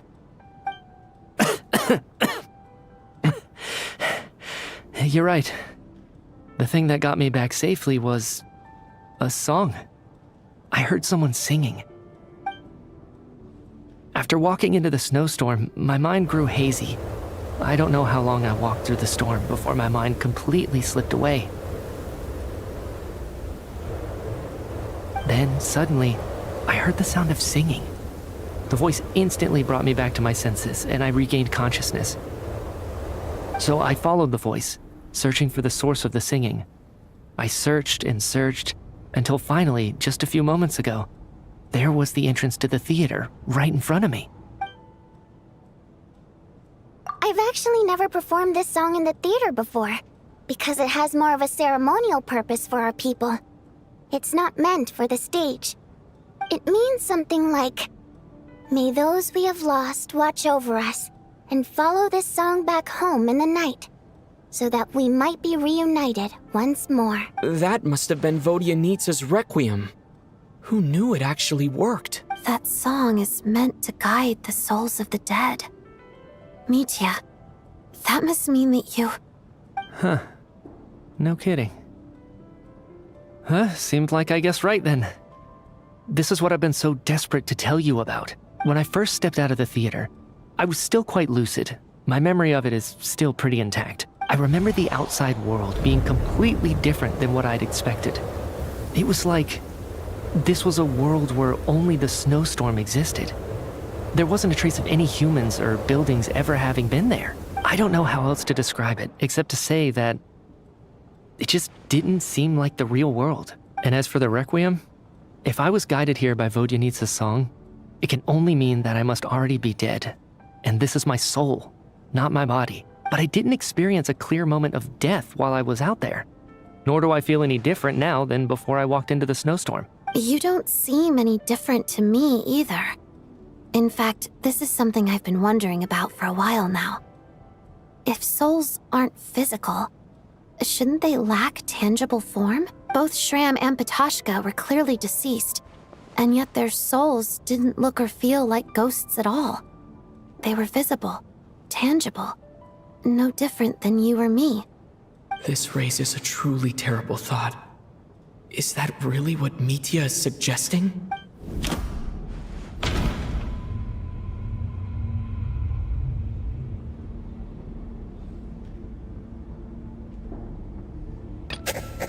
dreams can't explain everything. And this isn't the Sub-Zero's festival. Mitya's soul was summoned back by the Requiem, confirming that he is indeed already dead. And yet, he looks no different from us. Of course, if even the long-deceased like Mr. Schramm can blend in with us undetected, then maybe we've all been dead from the very start. And all of us are now souls wandering the theater.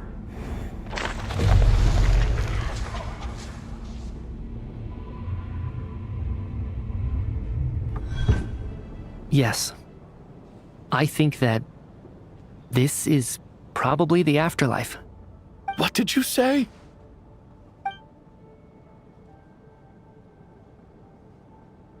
You heard me. We died in the theater. All of us did. But due to an obstruction in the theater's ley lines, our souls are trapped here, while an endless, infinite snowstorm rages outside. It's ironic, really. All that time, we were working so hard to figure out who the deceased among us were, when the truth was, we were all deceased. The only difference being some of us died more recently than others. Do you remember that note, "Death is near"? Seems like we misunderstood what it meant after death was nearer than we wanted to think all along. The note simply meant that all of us were already dead. So all our attempts to survive, our search for the deceased, it was all for nothing? Hard to say. At the very least, we hope 2 lost souls find clarity and go to where they belong. The presence of those 2 is probably what caused our souls to be drawn in by the ley lines. In which case, the deaths we've awoken to over the past few days were just souls returning to the ley lines for good.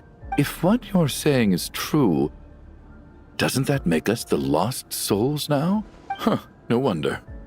This afternoon, when I was moving Vodyanitsa's body, I noticed that the other bodies in the room hadn't decayed one bit after all these days. That's further proof that those aren't physical bodies at all, but merely our shells here in the afterlife. Am I really dead? This doesn't feel real to me at all. No, that's impossible. This cannot be how it all ends. I still find it hard to believe that all of us are dead. How exactly did we die in the real world? None of us have any memories of dying, right? Not even knowing how we died is preposterous. Good grief! Surely there has to be some reason. Exactly. It's hard to rest in peace when you don't even know how you died. It gave me lots to think about as I strode out into the snowstorm. I racked my brains trying to remember the cause of my death, the exact moment I died, the root of all of this, right up until my consciousness faded. Wait. Hold on. Right before I lost consciousness, I think I saw something. I can't remember. And I think I lost my notebook and pen. Mitya, your hand. Is that blood on your fingers? Huh? You're right. There's blood on the fingertips of my right hand. Looks like it's already dried. When did that happen? What the? I guess this was what I saw. I must have desperately drawn it in my own blood right before losing consciousness. What's wrong? Do you recognize the symbol? It's Renova, the ruler of death. Alosha, do you still remember that Snezhnayan folktale you told me about? It was about the Grim Reaper. When someone's about to die, he appears as an incarnation of someone familiar to guide their soul into the afterlife. And as soon as you recognize his face, your life is over. I heard a similar tale when I was little.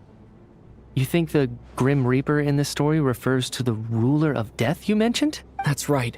In which case, death is near could also mean that the Grim Reaper is here disguised in a familiar form. Death, the deceased, and the Grim Reaper? So it's a triple entendre. When I first saw this note, I thought it contradicted the investigation report. But now it seems like that was the whole intention. So the Grim Reaper deliberately misled us. Then, we started suspecting each other and searched for the deceased while they hid in plain sight. By that logic, The one person most likely to be the Grim Reaper incarnate is...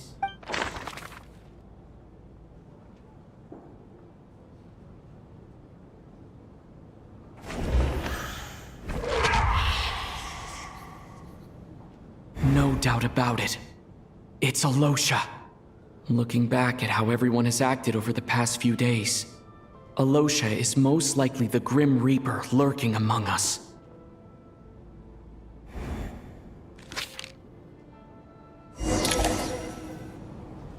Is it you, Alosha? You were the first to discover the investigation report, and you had plenty of time to slip the note inside to mislead us. So? Surely you can't suspect me based on that alone.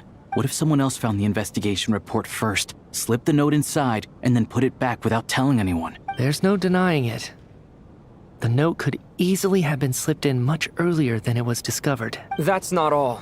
I've also noticed that although on the surface, Valeri, Mitya, and sometimes I were the ones taking charge of the situation, looking back now, even though you didn't say much, you were always subtly guiding everyone from the sidelines. What do you mean? You were the one who emphasized how dangerous it was outside and insisted we all stay here. It was also you who suggested that we all sleep in the same place. And earlier today, you tried to convince Patashka to stay. I don't understand why, but it was out of character. So, you didn't understand my intentions, and now you're assuming the worst. Seems pretty unreasonable if you ask me. He still won't admit it.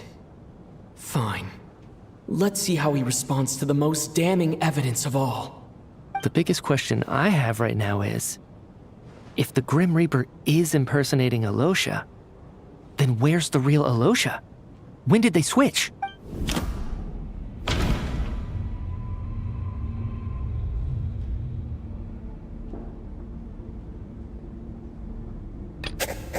No. The Ruler of Death would have needed to control how everything unfolded from the start. She wouldn't have infiltrated our ranks this late. Let me think about this again.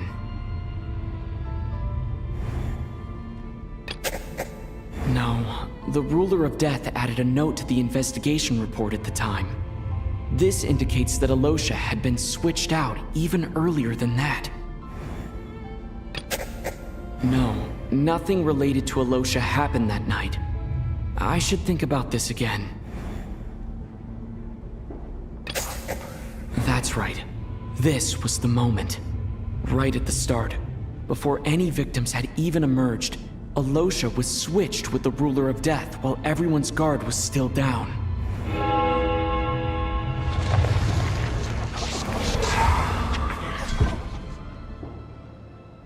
When all this began, right after the performance ended and the snowstorm began to pick up, no one suspected anything unusual. We just assumed we were snowed in. It wasn't until we discovered the bodies the morning after that we realized something out of the ordinary was going on. But it's clear now that the oddities actually started earlier than that, when Dimov walked into the snowstorm and never came back. Right. So Mr. Dimov was the first victim, not Sobolova and Torgov.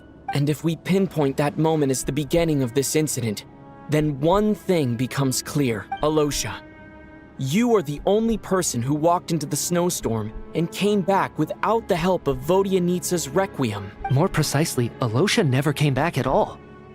The one who came back was the Grim Reaper. Not bad.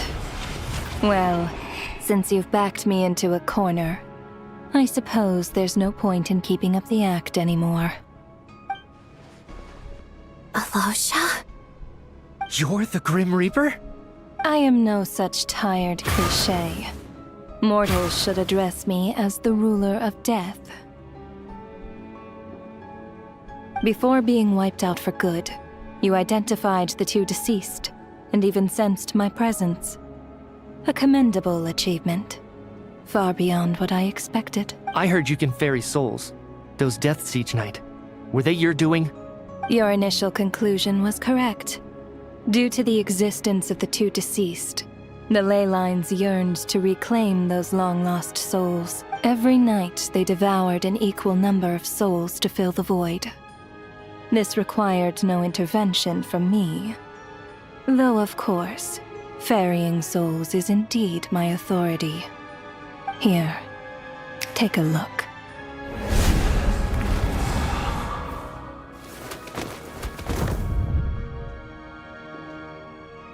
What are you doing? That takes care of today's too. Don't get so worked up. You are already dead, and your souls must return to the ley lines. I know we're already dead. You murdered us, didn't you?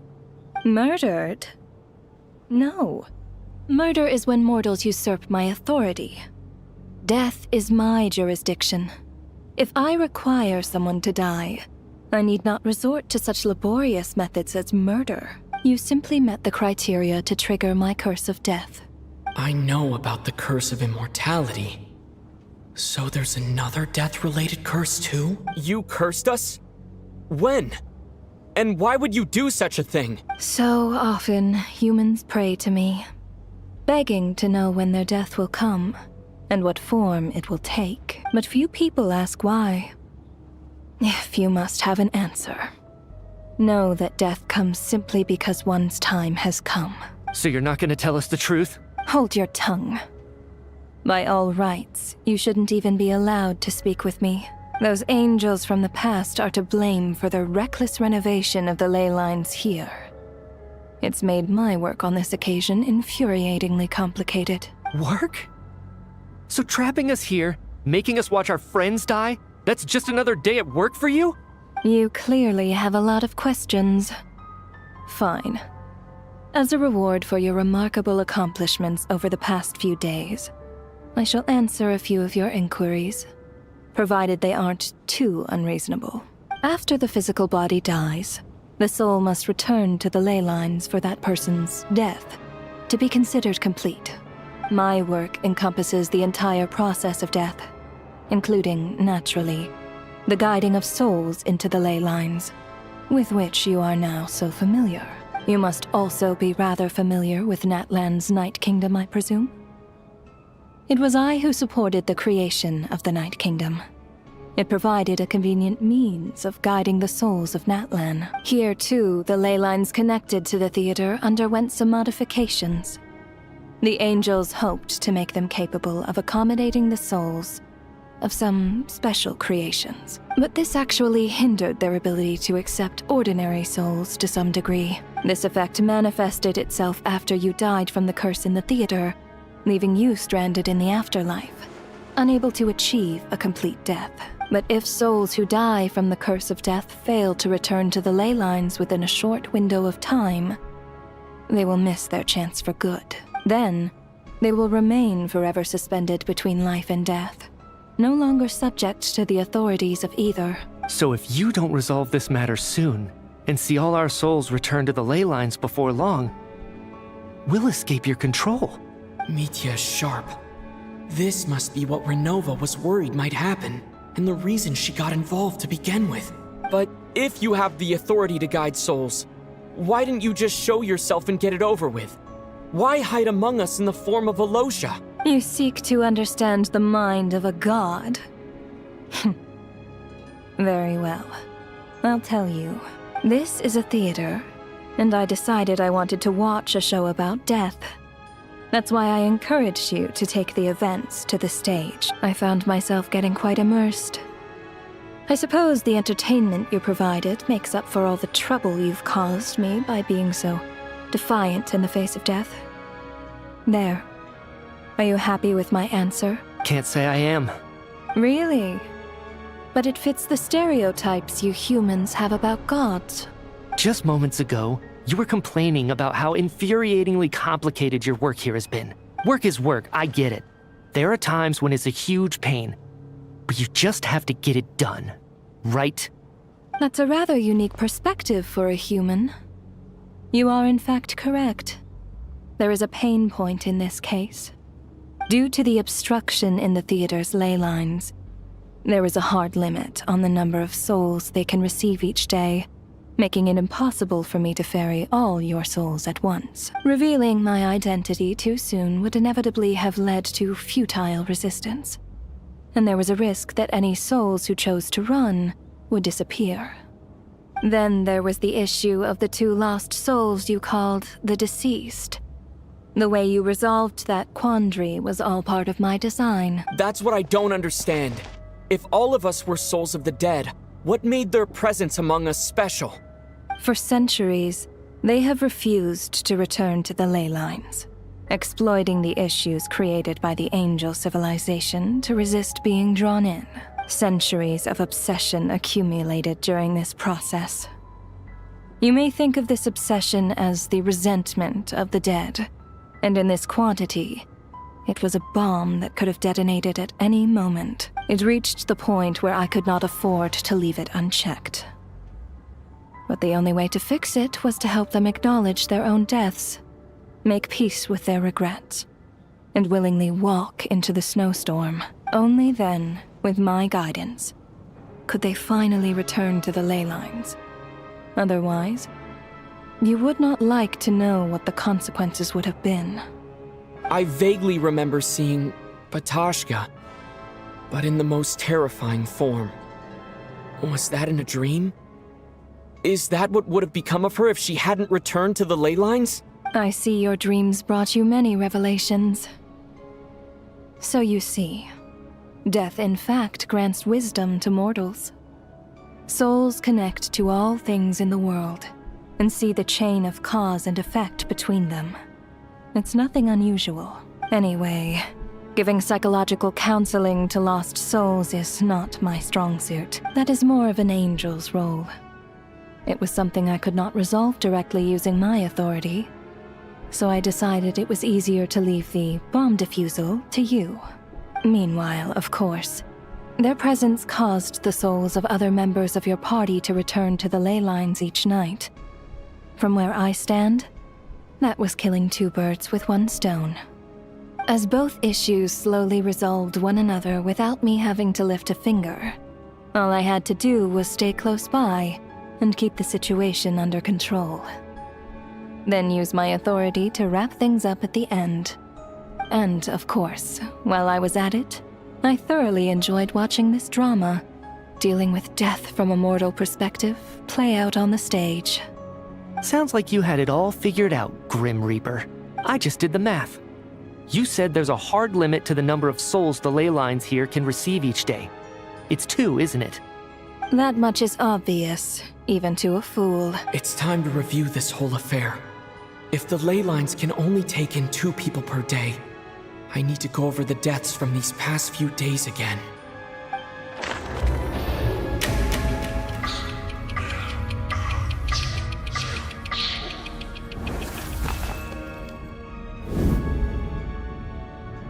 Looking back now, none of us had the faintest idea at the time. From the moment that staff member named Demoff walked into the snowstorm, the incident had already begun.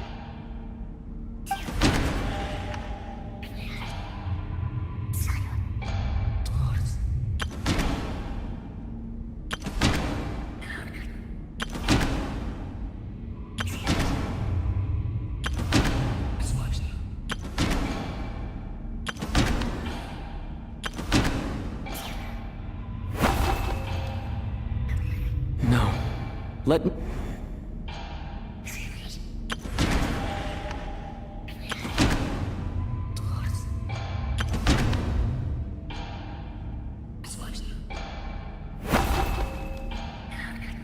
No. Let me go over this again.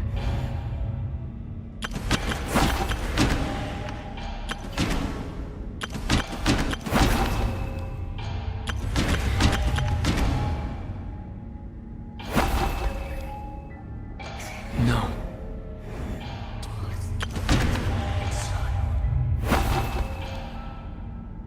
No.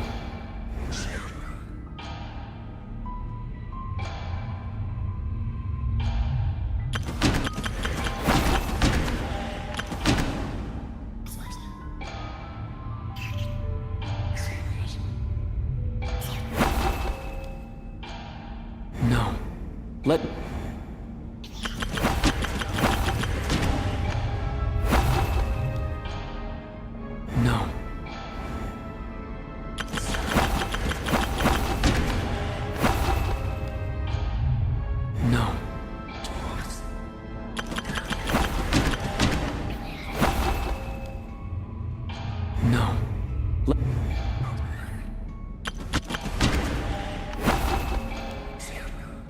No.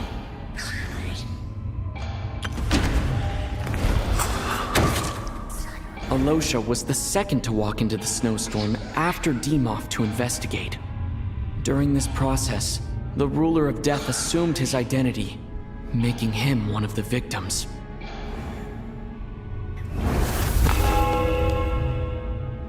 During our first night in the theater, everyone was caught up in the novelty of it all.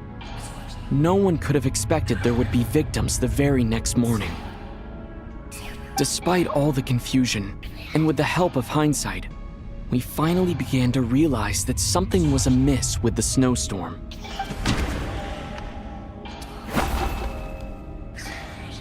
No.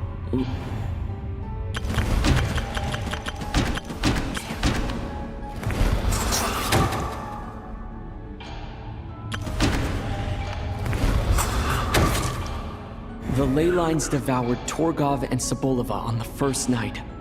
At the time, we thought this might be a murder case connected to Lelik.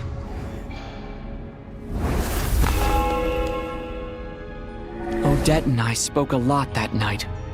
3 people were on watch, but in the morning, we discovered that someone had fallen victim all the same.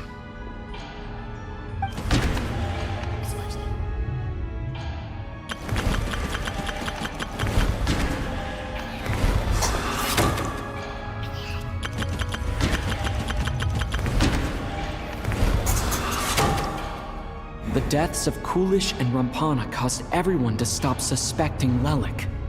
Unexplainable phenomena occurred one after another, leading Mitya to suspect that we were caught up in a supernatural event.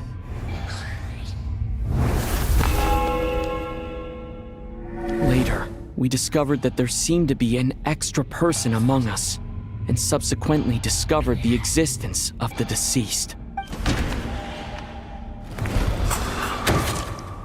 Mr. Schramm realized he was the deceased and walked into the snowstorm to return to the ley lines of his own accord. It turns out there really was a dead person among us.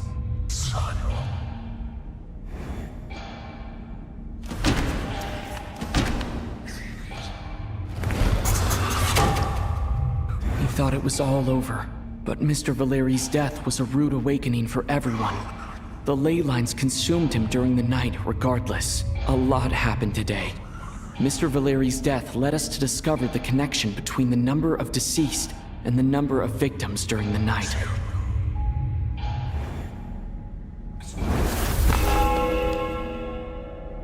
The fact that there was more than one deceased seemed to bring us back to square one. Odette revealed some information she had been keeping to herself.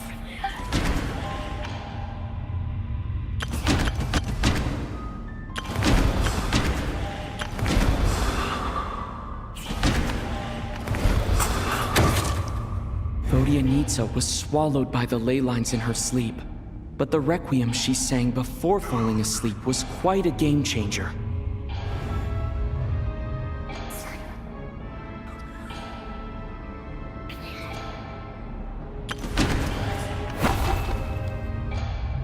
Although Mitya did indeed walk into the snowstorm that day, he returned from the ley lines with the help of Vodyanitsa's requiem. The void in the ley lines hasn't been filled, so let's rule out Mitya for now.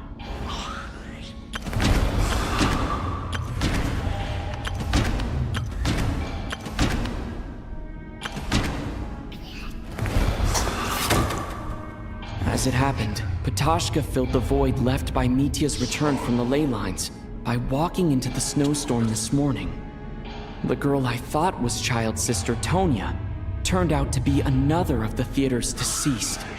Come to think of it, Patashka was about to walk into the snowstorm at that time. And Renova, unaware that Mitya would return, was concerned that her soul would overflow from the ley lines.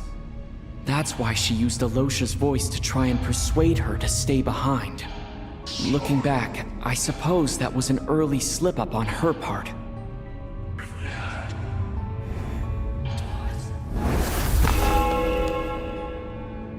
No one could have expected anyone who walked into the snowstorm to return.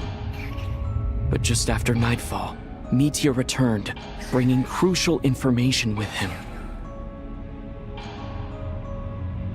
Various truths began to surface, including that all of us were already dead, and that the ruler of death was here among us. Then, after revealing her true form, Renova callously claimed 2 souls.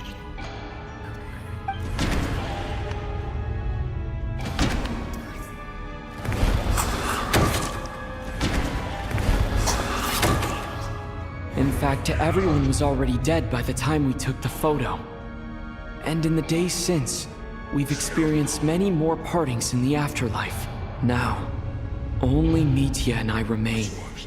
And the true culprit behind everything still stands before us.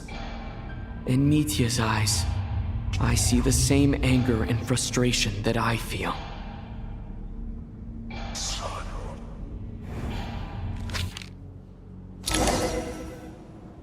That covers everything. It's all clear now. Your work isn't finished here yet, is it?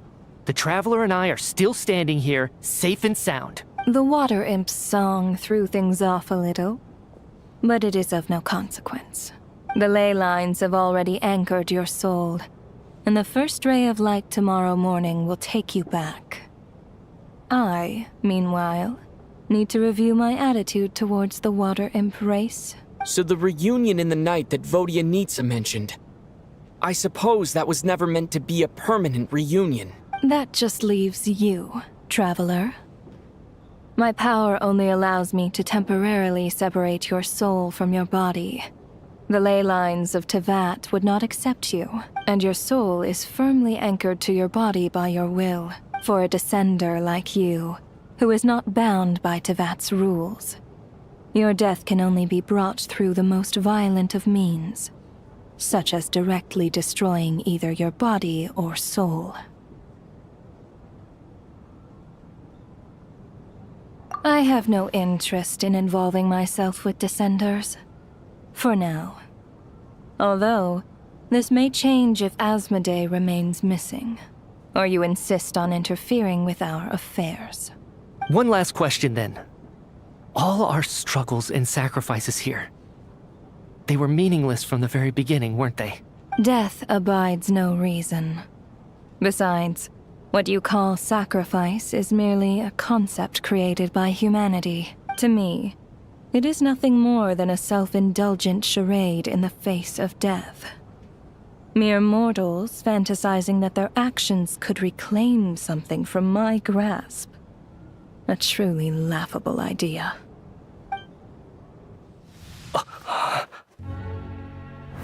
Grim Reaper, you really know how to get on my nerves. I'm not here to ingratiate myself with you. I kill merely because your deaths are necessary. Oh, you've made that quite clear. But humans don't take well to being scorned. Not even by the gods.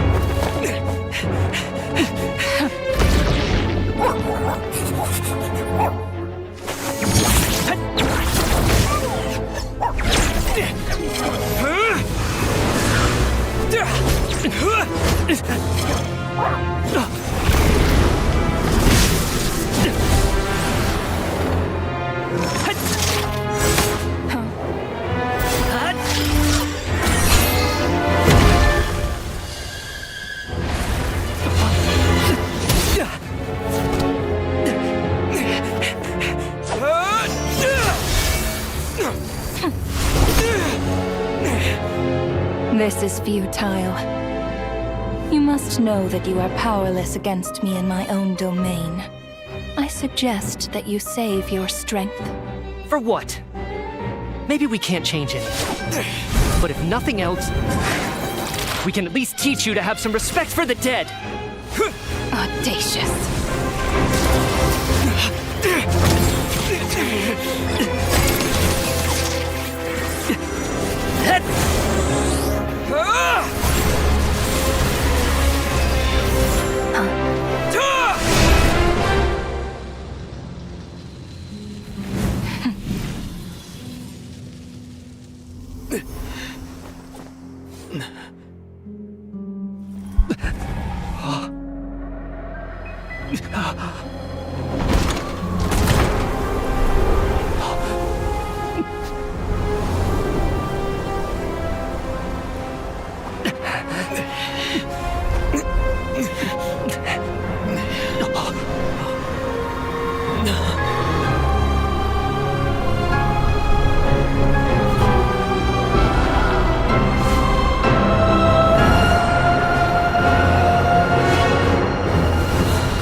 How are you holding up, Odette? What happened to me?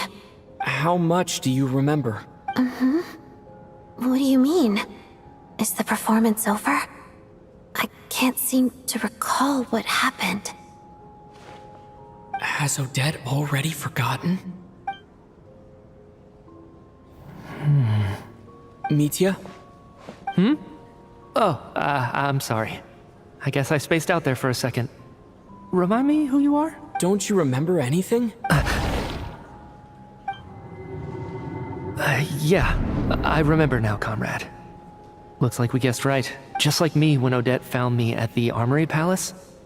For some reason, everyone killed by the Ruler of Death eventually came back to life. Just with one catch. They forgot what happened while they were dead. Odette and the others have already forgotten everything. Why were you able to remember this time? Could this be the reason? You said this is the Ruler of Death's symbol, right? I don't see anything there. You don't? Huh. Okay, I guess that makes sense. I carved this into my hand in the afterlife, so it's not visible in the physical world. Does that mean I carved this symbol into my soul? What an unsettling thought. Still, at least I get to remember what happened. I suppose it's a blessing in disguise. What about you, though? The Ruler of Death mentioned that you're a descender? Is that why you can remember? A full explanation would get complicated very quickly. But that's essentially it. Well then, now that it's all over, let's figure out what we've learned. The first thing I notice is that everything here is precisely as we left it, right before our deaths.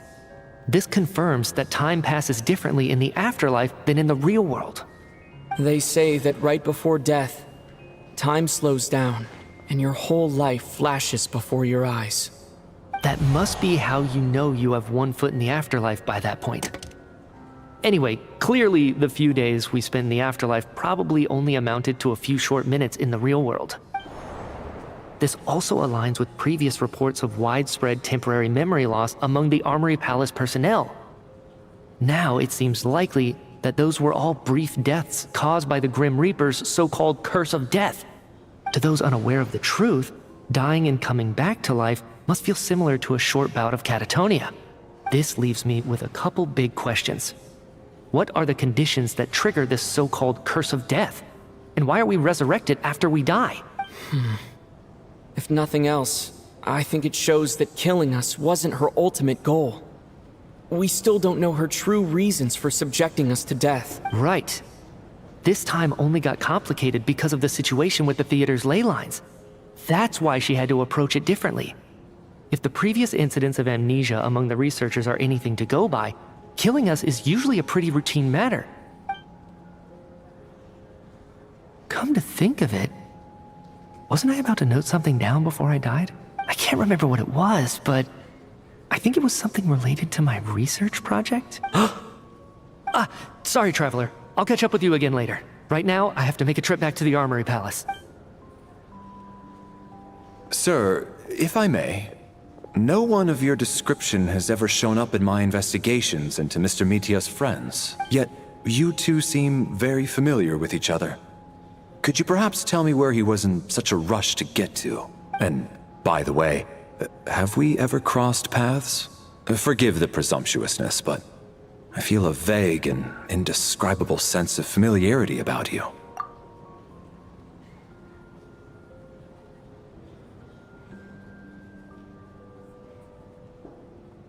I can explain everything. Could you help me gather everyone in the theater in one place?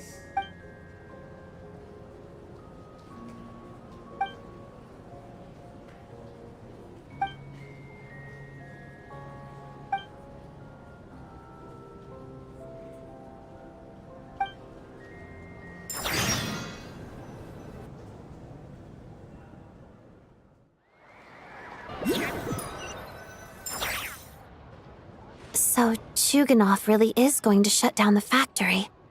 I guess this theater incident actually did us some good after all. So, you said I promised to take you to the Armory Palace while we were in the afterlife, yes? I believe you.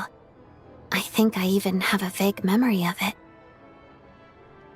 Agreed. Let's check in on her first. The whole reason for our trip to the Armory Palace anyway is to figure out what's going on with her health.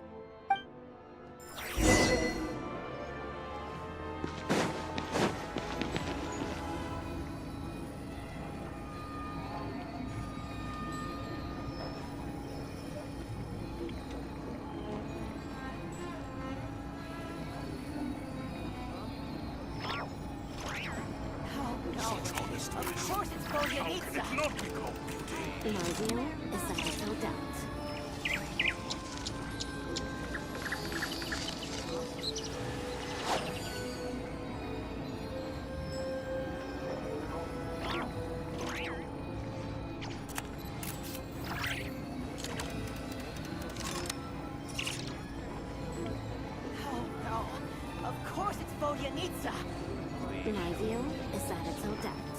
Such honest passion. How can it not be called beauty?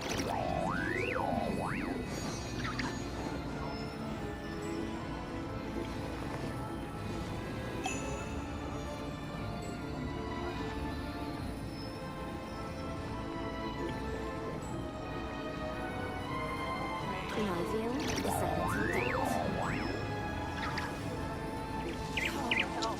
Of course it's Volyanitsa! Such honest passion. How can it not be called beauty?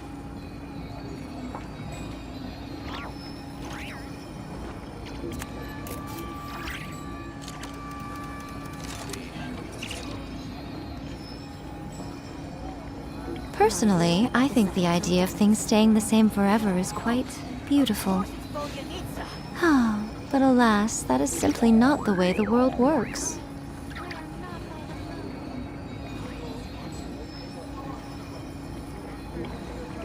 Such honest passion.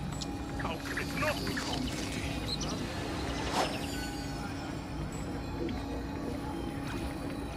My view is that it's all doubt.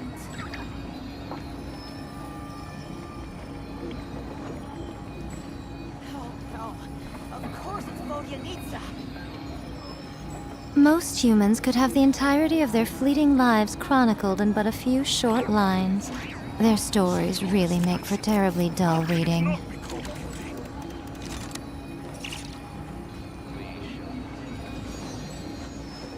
My view is that it's all doubt.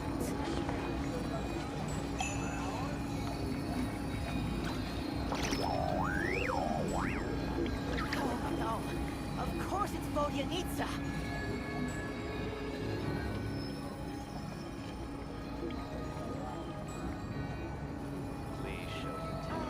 Such honest passion. How can it not be called beauty? My view is that it's all doubt.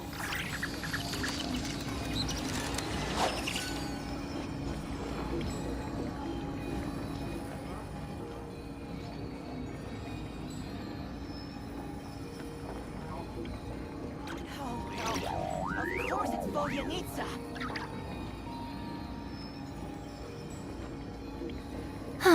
Traveling to other worlds is all that anyone seems to be writing about these days. My view is that it's okay. Goodness knows what they find so disappointing about their own world.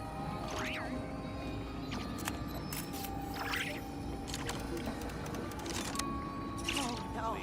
Of course it's Vodyanitsa.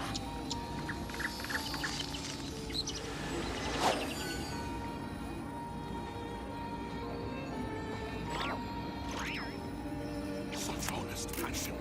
How can it not be called beauty? My view is that it's Odette.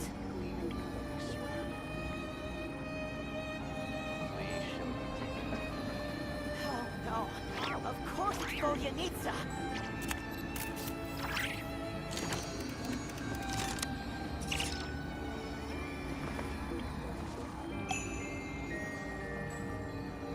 Such honest passion. How can it not be called My beauty? view is that it's Odette.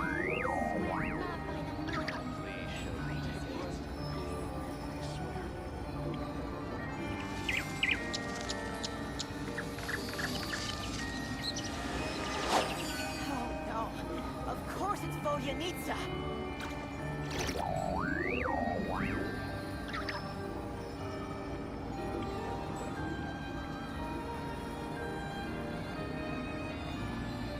Such My honest view passion. is that it's How can Odette. it not be called beauty?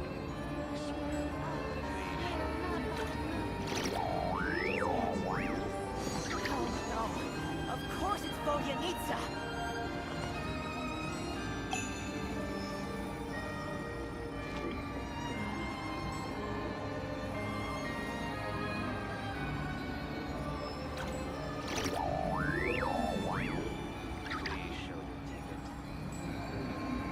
My view is Such that it's honest Odette. passion.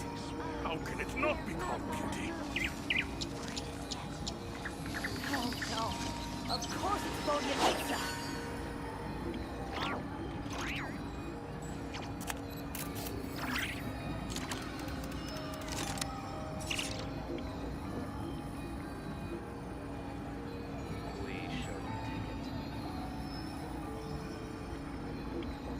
Such My honest view passion. is that it's How Odette. can it not be called beauty? Oh no. Of course it's Vodyanitsa.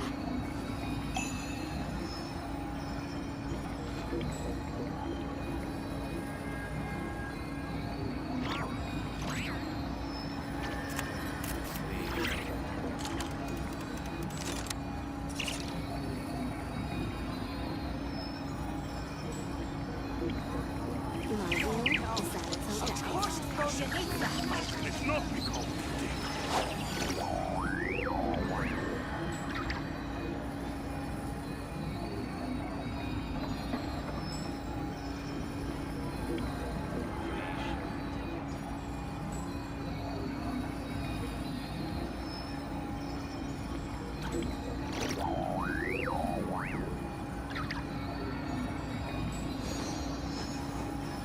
My view is that it's Odette.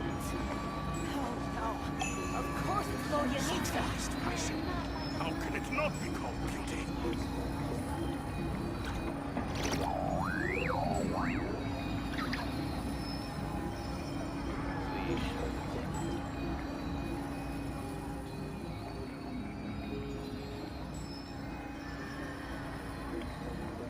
My view is that Personally, I think the idea of things staying the same forever is quite beautiful. But alas, that is simply not the way the world works.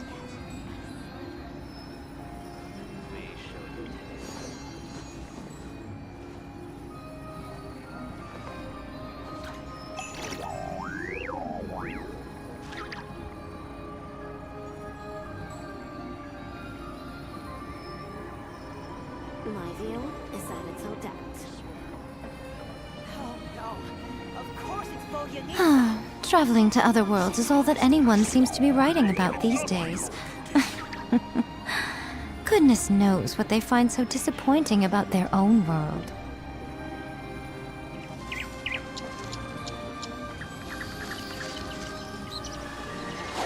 My view is that it's Odette.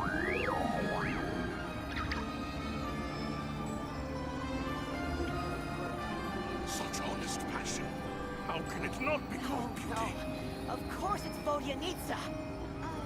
Swear not by the moon. For it is yet.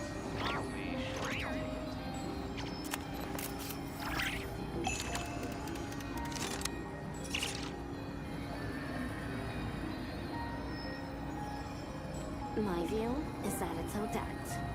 Such honest passion. How can it not be called beauty? No, of course it's Vodyanitsa.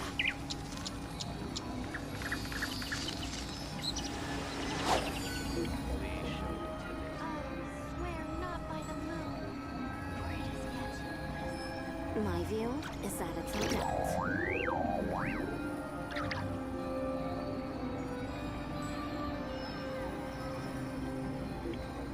Such honest passion.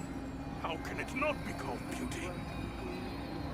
Personally, I think the idea of things staying the same forever is quite beautiful.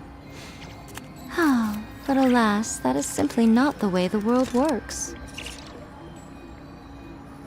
My view is that it's Odette. Swear not by the moon. For it is yet.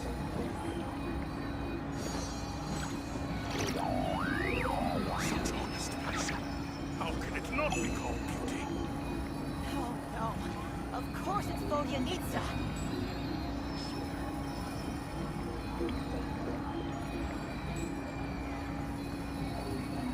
My view is that it's Odette.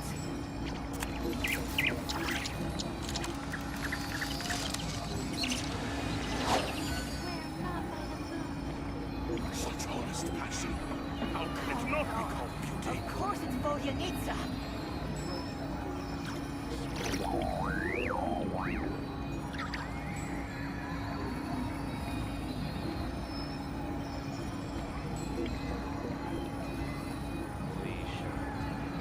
My view is that it's Odette.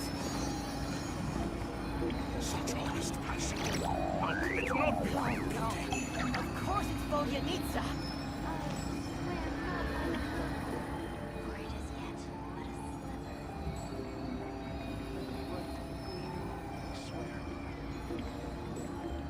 And so disappointing about their own world. Such honest passion.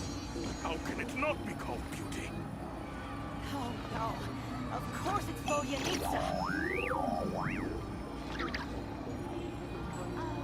Swear not by the moon. For it is yet but a My view is that it's Odette.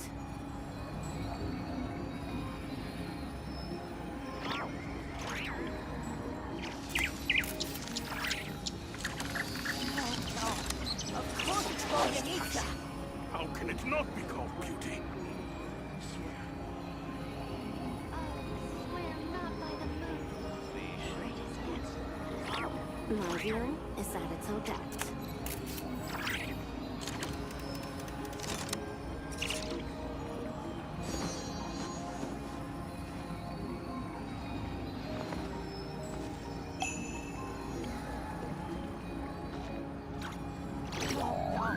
Of course it's Vodyanitsa. Such honest passion. How can it not be called beauty? My view Most humans could have the entirety of their fleeting lives chronicled in but a few short lines. Their stories really make for terribly dull reading.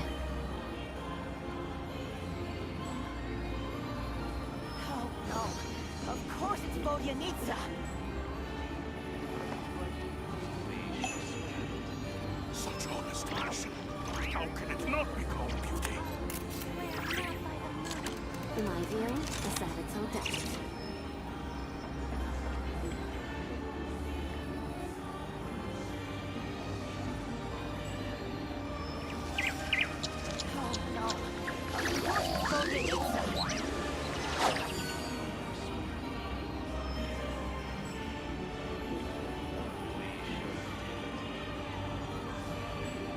Such honest passion. My view How is can that it it's not be Odette. called beauty?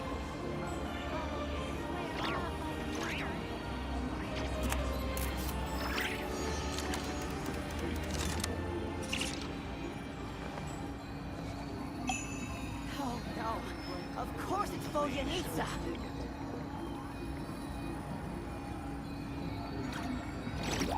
Such honest passion. How can it not be called beauty? My view is that it's Odette. Personally, I think the idea of things staying the same forever is quite beautiful. Ah, but alas, that is simply not the way the world works.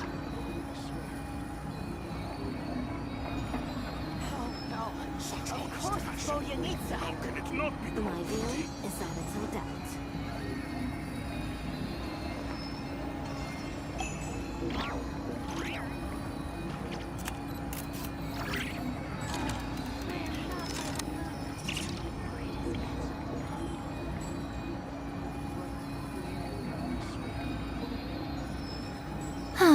Traveling to other worlds is all that anyone seems to be writing about these days. Goodness knows what they find so disappointing.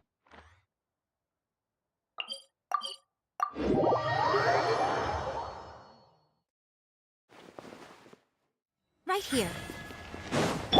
Take a break?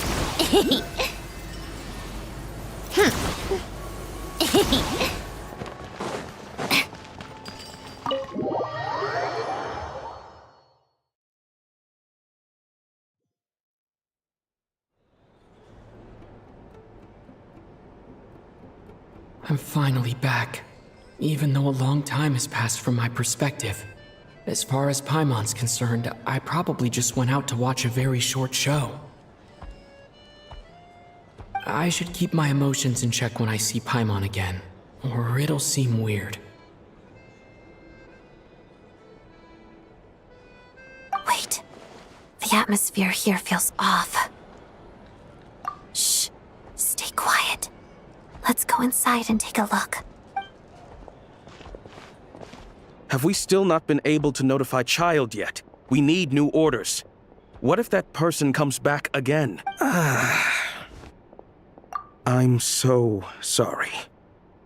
Under the circumstances, there was really nothing we could do. Tell me, what happened to Paimon? It was the Jester. He came here in person and escorted Miss Paimon away. He's the director of the Fatui. His authority supersedes all others and cannot be questioned. There was nothing we could do. How long ago did he leave? And what was Paimon's status? It was about an hour ago. Miss Paimon was fast asleep at the time. The Jester simply walked off with her as if it was only natural. I assure you, he absolutely did not use any force. Do you know where they went?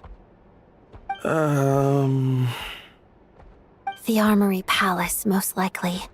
Lord Piero, the Jester, has been overseeing the experiments there lately, keeping a close eye on their progress. Everyone in the Fatui has heard about it by now. I'm surprised he came in person. Whatever his reason for taking Paimon, he'll most likely return to the Armory Palace first, which is exactly where we were headed anyway. Then lead the way, Odette. Okay, let's go.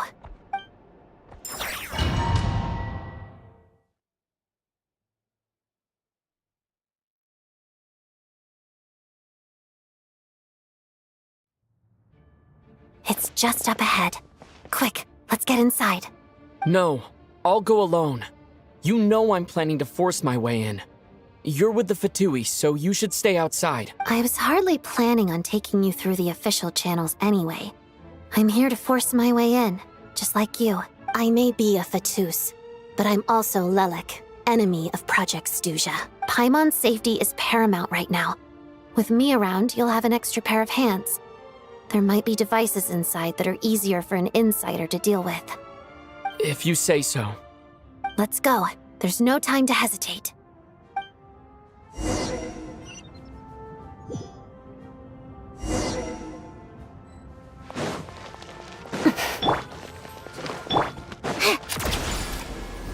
Pick up the pace. Hey, who are you? This part of the Armory Palace is under restricted access. What do you think you're doing? No questions, please. We're short on time.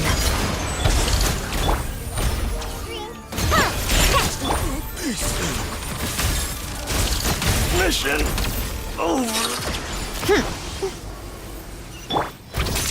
Pirouette. I'll make short mission. Right here. Emerge. Ha! I'm here. Guys. Damn it.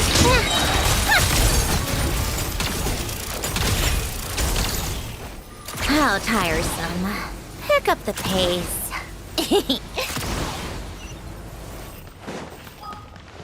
Trespass at your peril. Right here, right now. Orders given. Orders received. Look at you, Boozer! Your prayers going through. Together. Please still.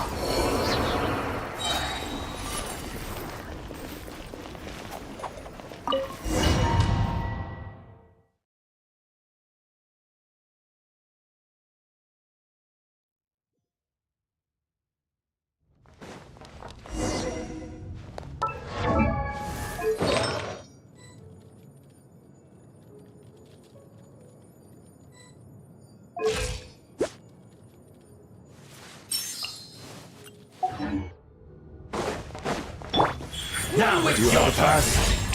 Where are you coming from? So, you're intruders, huh? Don't blame me for what happens next! Didn't take too long. The Armory Palace is hidden this deep in? This place is much bigger than I imagined. They're conducting top-secret research after all. The deeper it's hidden, the better, is standard Fatui logic. The style doesn't really look like the Fatui's handiwork, though. They must have requisitioned some structures from a past civilization. It also served... We're in for a tough... Intruders! Stay alert! Sacred name, Fortune Preserver. Let's begin. How-to-die. Lots of the snowflakes. A spot of tea time entertainment.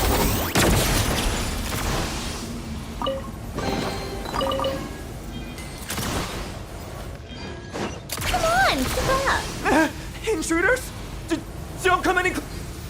Just what are you guys trying to do here? Right now. Wheel of Life. Look at you, Boozer! Shake it. How tiresome. No one interferes with the Jester's work!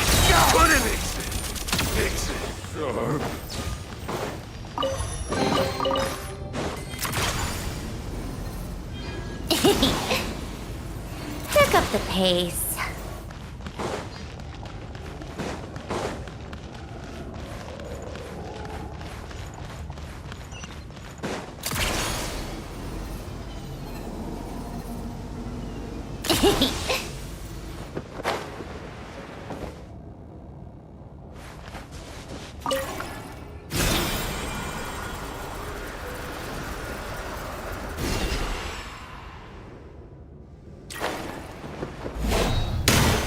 How tiresome.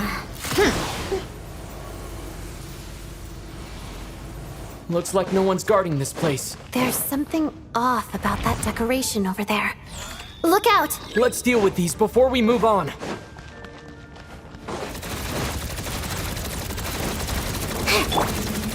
Can't handle your drink. Emerge. Right now.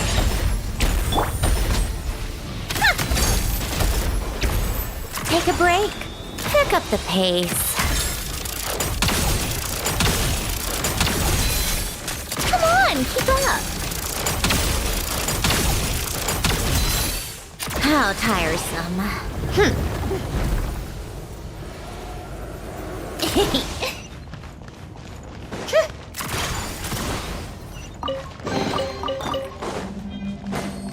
Come on, keep up. Pick up the pace. The researchers here probably don't know that we're uninvited guests. Let's try not to hurt them. What's the big star from the theater doing here? That's Miss Odette. She's a member of the Fatui. Don't tell me you didn't know that.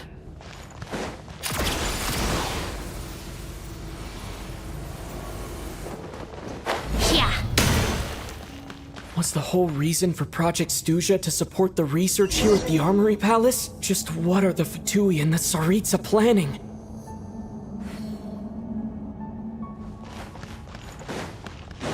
Take a break?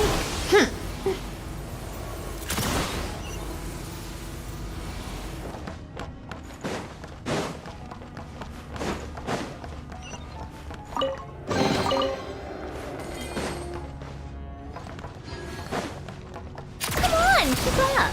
Pick up the pace. Whoa! Who are you? Never seen you around here before. Take a break? How tiresome. Looks like there's no way through here. Maybe using the power of this prism could help?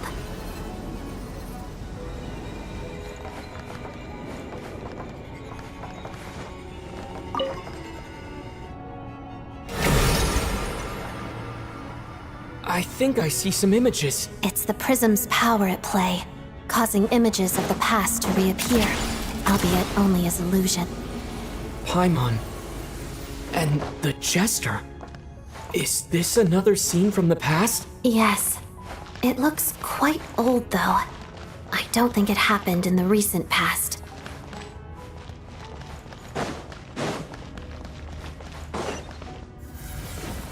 What's going on here?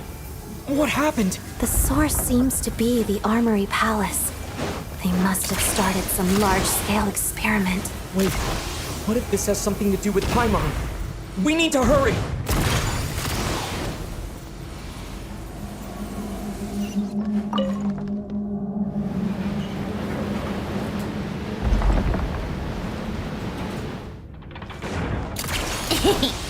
We're almost there. The Armory Palace is just up ahead. Paimon, please be okay. Pace. Take a break?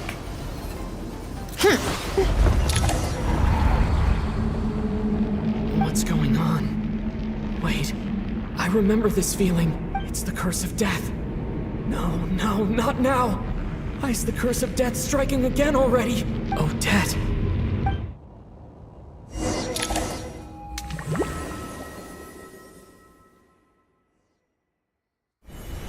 Is this the afterlife again? I need to find a way back to reality. Is that Odette's core Ignis? Could that be what just woke me up?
Odette? Odette! No signs of life. But past experience says that she should be resurrected before too long. Right? Did Odette intentionally use her core Ignis to guide my soul? I feel like something similar happened in a dream I had before. Thank you, Odette. If not for you, my soul wouldn't have found its way back to my body so quickly. And I might not have woken up so soon, but I'm sorry. I don't have time to protect you. I have to use the time you bought me to get Paimon back.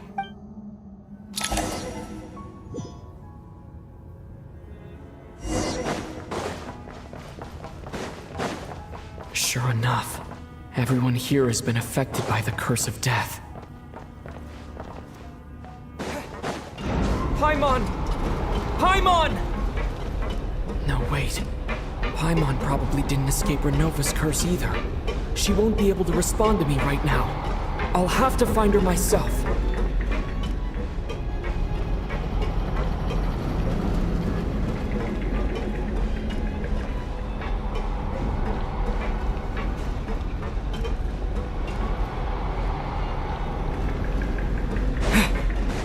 Nitya! Is this the laboratory he works in? What happened here to trigger the curse of death again so soon? I'll have to ask him when he wakes up. Finding Paimon has to take priority now. Found her! Paimon really is here!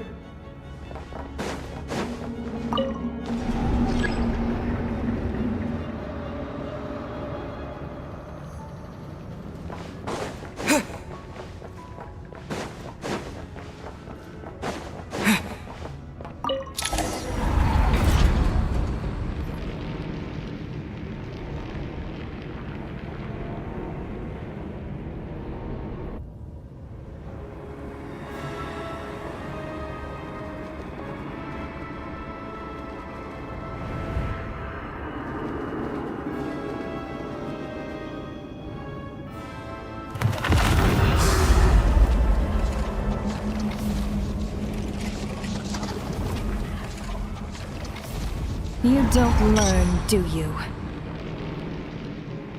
You've already been involved in one mass death, and now you show up at the scene of another. This might have passed for a coincidence the first time, but a second time? Am I to assume you are intentionally interfering in Snezhnaya's affairs? Judging by your expression, it seems that you understand little of what is going on here. In that case, a word to the wise. Do not interfere in Snezhnaya's affairs. A civilization that fails to learn its lesson constantly depletes its own worth. It will one day lose any reason for its existence. And as a descender, you are perfectly suited to be the lifeline to which a dying civilization might desperately cling. Consider your position carefully. No advice needed. I'll make my own judgments. Suit yourself. When the day of reckoning arrives, not even a descender can hope to escape unscathed. The time for resurrection fast approaches. The mortals here are not yet worthy to behold my form. So that will be all for today.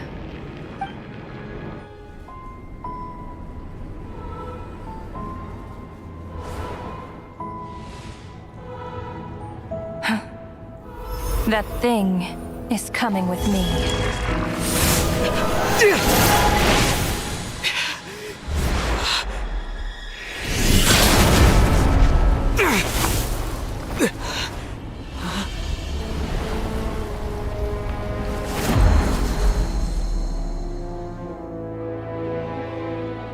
You awoke sooner than I thought.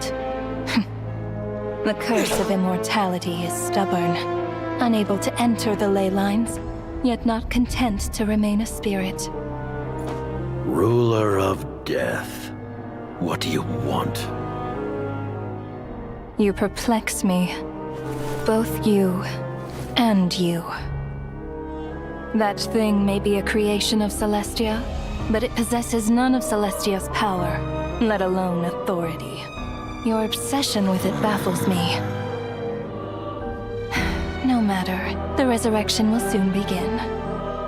It's worthless anyway. I'll reclaim it next time.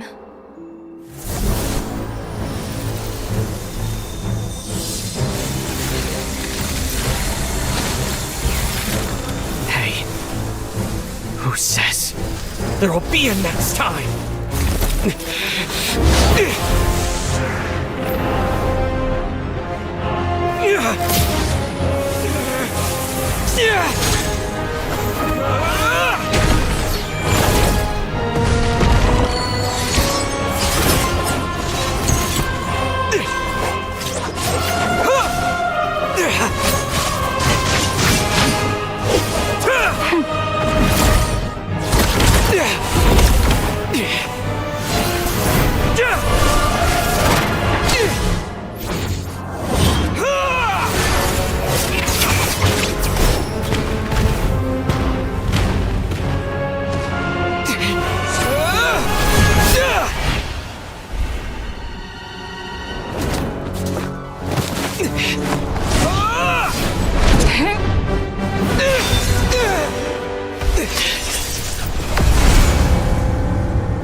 I missed you, Paimon.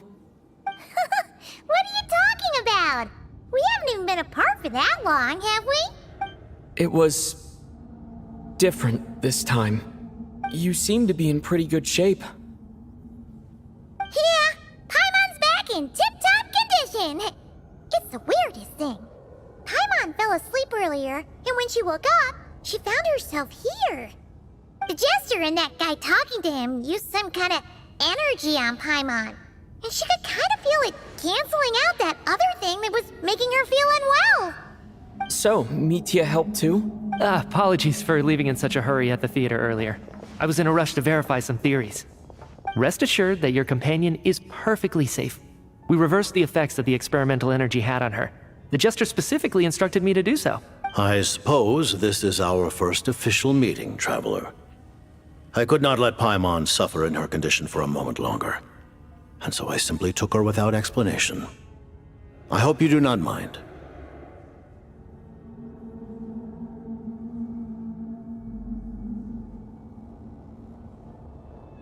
But why would a big shot like you care about what happens to Paimon?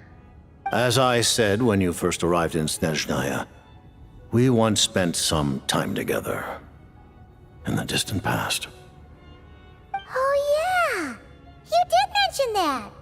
And Paimon did think you seemed strangely familiar the first time we met. I'm afraid the reminiscing will have to wait. Mitya, let us continue with the report. What conclusions, if any, did you reach from conducting the final experiment of our energy research ahead of schedule? The good news is, my hypothesis regarding the Ruler of Death has been verified. As for the bad news, I recommend we suspend the experiments and Project Mistleton until further notice. Currently, we have no means with which to make a breakthrough. I say this purely as a scientist, guided by reason alone. I will trust your judgment. We shall put the project on hold until the Ruler of Death has been eliminated. Wait, what are you guys talking about? You want to get rid of Renova? Like, how? By killing her? By whatever means necessary, so long as it removes the threat she poses to us. Until then, everything we do will be in vain. After what just happened, I've ascertained Renova's goal. Or rather, the trigger condition for the Curse of Death.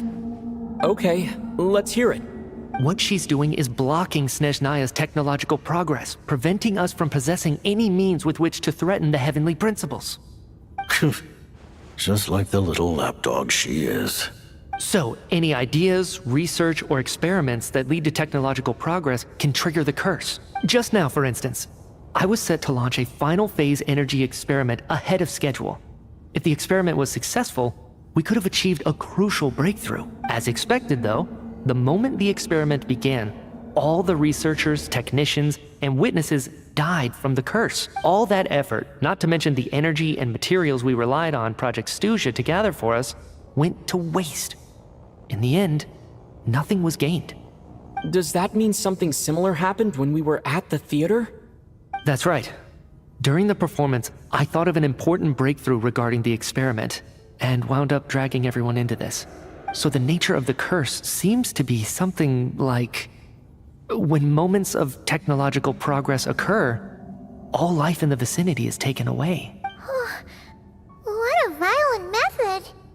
Of course, that meant the curse was normally limited to the Armory Palace. Since outsiders are forbidden from entering, this mass death phenomenon went unnoticed, until Odette came along. I believe she was the first witness. The curse of death was triggered just before she infiltrated the Armory Palace that day. But you mentioned something about a final stage experiment. Doesn't that mean you've actually made some progress? That's right. Even with the gods locking certain key components out of reach, humanity can still advance technology in incremental steps accumulated over time. But, as I'm sure Renova anticipated, even incremental progress has its limits. A point where the truth you're seeking must be put to the test in an experiment. You mean the experiment you were just about to do? Yes, we were at a critical juncture, a moment where the quantitative was about to translate into fundamental qualitative change. With this single experiment, we could have brought everything we've worked for to fruition. But now, after already being forced to fumble around in the dark all this time, it feels like we've truly hit an impenetrable wall. As long as Renova's curse of death persists, we won't be able to advance the experiment or obtain any results. And with Project Stuja having been in effect all this time, at our nation's current strength, repeated trial and error is simply unsustainable. Only by eliminating Renova first will it be possible to continue advancing our plans. But she's the ruler of death! She can just kill whoever she wants, right? That's gotta be the scariest power ever! Is it even possible to beat her? We'll see. But one thing's for sure. She definitely can't just do whatever she wants. The best proof of that is me, standing here, very much alive. You're saying... Wouldn't it be easier to just kill all of us researchers for good? Why resurrect us over and over again? Why let us advance our technology to this point? So, you're saying even the ruler of death has limitations we don't know about? Exactly. And I think that's where the key to our breakthrough lies. Regardless, the ruler of death has always been an obstacle we must overcome. Indeed, we must face life, death, time, and space.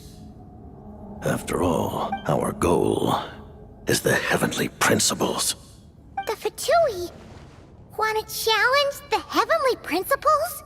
For a long time, I've had a vague suspicion the Fatui and the Tsaritsa were targeting the heavenly principles, but hearing the Jester admit it is still a shock.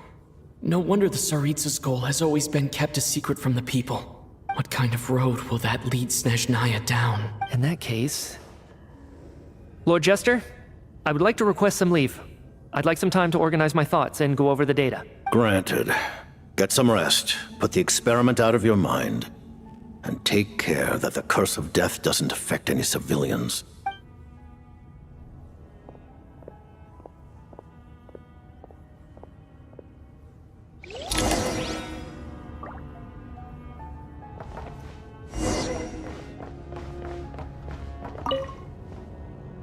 While there is yet time, allow me to offer you my hospitality, honored guest of Snezhnaya.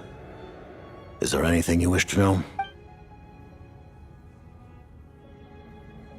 I remember hearing the term Mistleton from Columbina. Yeah! Paimon wanted to ask about that when the name came up just now. What is it? Paimon's heard of Project Stuja, but not this one. As you know, Project Stuja is a series of measures enacted to consolidate our nation's resources, the greater purpose of which is to serve Project Mistleton. Many of the things you have encountered thus far are essentially for the advancement of that project. This includes the Kuvaki Experimental Design Bureau in Notdry. Researching Kuvaki was merely a facade. Its core objective was to use local resources and research findings to build Mistleton itself. And that's a weapon built for the final battle against the Heavenly Principles, isn't it? Huh? How did you know that? I was given some intel, and I made some deductions. Wait. You must mean that thing over there. Oh, Paimon's gotta take a closer look at this thing. Especially after you guys sent so many people to Nagrai to work on it. Kuvaki alone will not break through Celestia's defenses, let alone challenge the Heavenly Principles. The Heavenly Principles are no doubt accustomed to combating the power of the Light Realm, and elemental energy is simply the power of the human realm, converted to that form by the Heavenly Principles themselves. Any attempt to use this power against its creator would be a futile endeavor. For now, therefore, we have set our sights on the form of energy associated with the Third Descender and the Stellar Linchpins. This may hold the potential to allow Mistleton to contend with the Heavenly Principles. You could say that by reverse engineering the Stellar Linchpins to extract the energy within, we have obtained a source of anti-Celestia energy.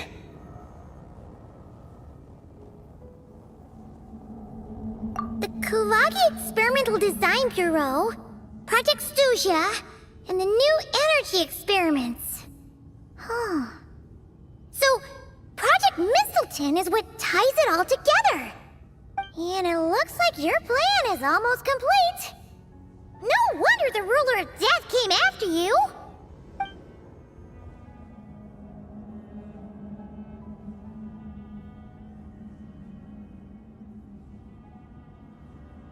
Her Majesty the Tsaritsa has embarked upon an expedition to vanquish a monster. Were it not for this, I imagine she would have been delighted to grant you an audience. Seems like the powers that be in Snezhnaya don't intend to hold my past conflicts with the Fatui against me. The Harbingers have been granted significant autonomy in retrieving the Gnosis. But by the same token, they do not completely represent Snezhnaya's official stance. You read my mind. Speaking of the Gnosis, Paimon's been dying to ask this question since forever. Why exactly does the Tsaritsa want to collect them? Is it something to do with the fight against the Heavenly Principles? The Gnosis will undoubtedly serve as a key bargaining chip when she confronts the Heavenly Principles. Beyond that, you had best ask the Tsaritsa herself. I am not sure if this information is mine to disclose. What do you mean, not sure? Don't you make the rules? You're the highest-ranking Harbinger! Ugh, never mind. Taking on the Heavenly Principles is something most people wouldn't even entertain in their wildest fantasies. Why is the Tsaritsa so fixated on this? In Tevat today, civilization is nothing but an illusion. Something whose very existence can be negated at any moment. Our civilization may very well be destroyed in the struggle, but as things stand, the Heavenly Principles could choose to negate our existence on a passing whim. And we must not sit back and accept that fate. Only by changing the state of affairs, only by overthrowing the Heavenly Principles, can our civilization truly be said to have taken root. Otherwise, the fate of the people of Conria and Hyperborea is a cycle doomed to repeat itself. Accepting potential destruction in return for getting to control your own fate. Furthermore, perhaps this is still somewhat difficult for you to understand.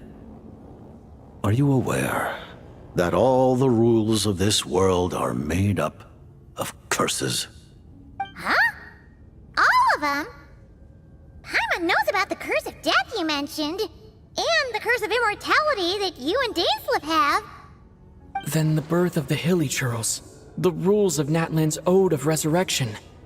Those are curses too? Farina's long life seems to stem from a curse placed on her by Focalor as well. Yes. Even a god's love for humanity is a curse the heavenly principles inflicted upon the gods. What? The Tsaritsa has always had ample reason to hate the heavenly principles. If she can seize their authority, she will reconstruct the entire world, and when that time comes, humanity will be completely liberated from curses and lies. Look forward to it. It will be a world beyond your imagination. Though the ordinary people of Snezhnaya may not understand these details, in this frigid land locked in a ceaseless struggle against the environment, in this nation to which the gods have never shown favor, we all believe that standing in solidarity with the Tsaritsa in our shared struggle will surely usher in a new and better world.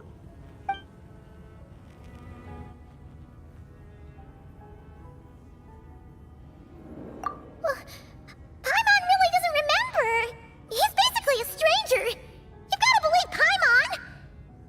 Allow me to explain.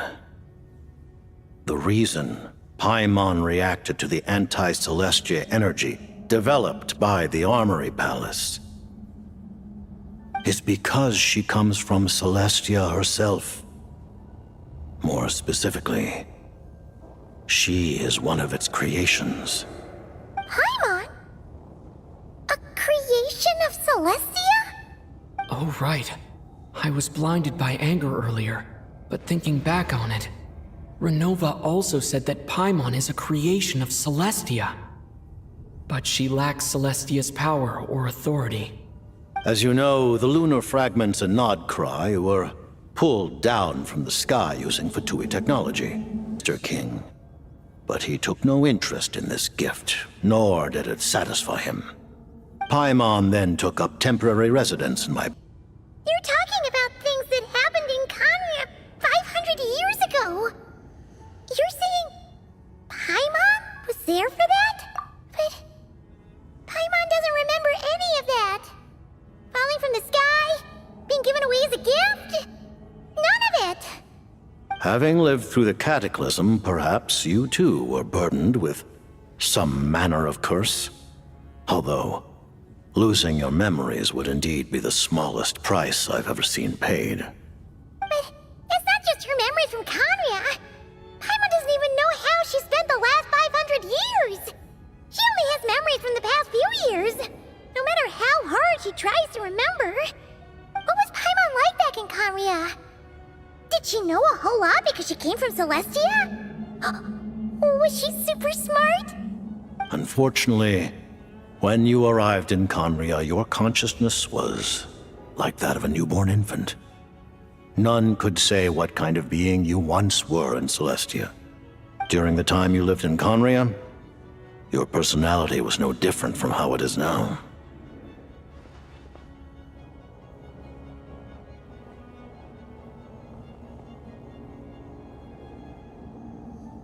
Aw, man! Paimon's plan to get her memories back and become super smart is ruined before it could even start. You know, even though Paimon lost her memories, she still feels weirdly close to you for some reason. That must mean you took pretty good care of Paimon back then, huh? On the contrary, I completely ignored your existence. I was entirely focused on my struggle against Trupp to tear the wall. But, Traveler? Even though you know Paimon's some creation of Celestia now, you still want her, right? You're not going to abandon her? Oh, phew!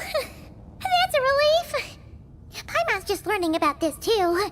She's barely even processed it.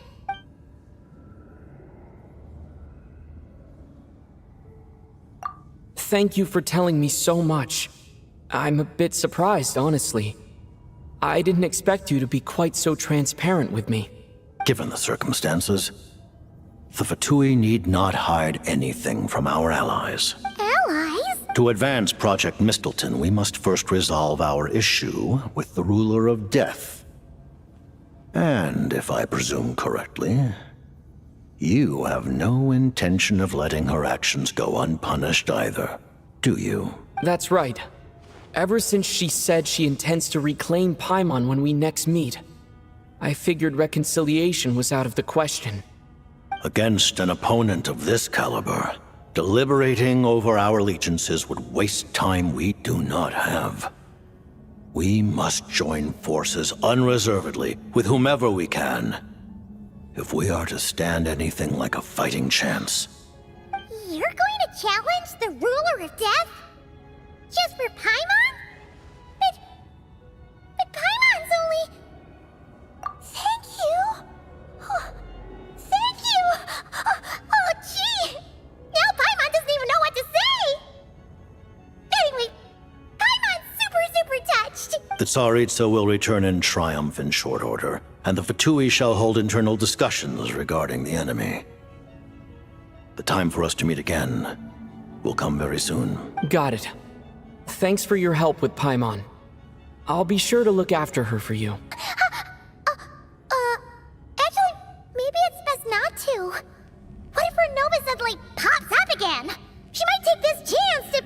While the technology is not yet fully developed, it has nevertheless reached the stage where Celestia's creations are unable to damage it.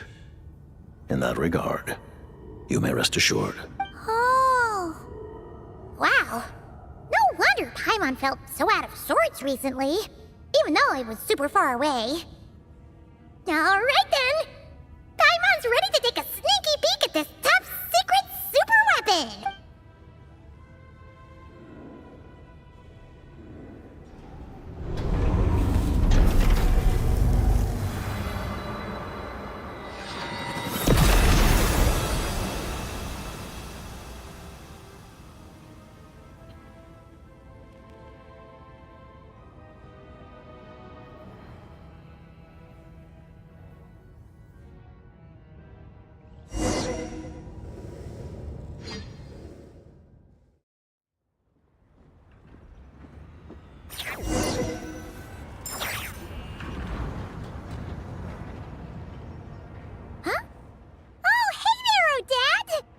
Paimon?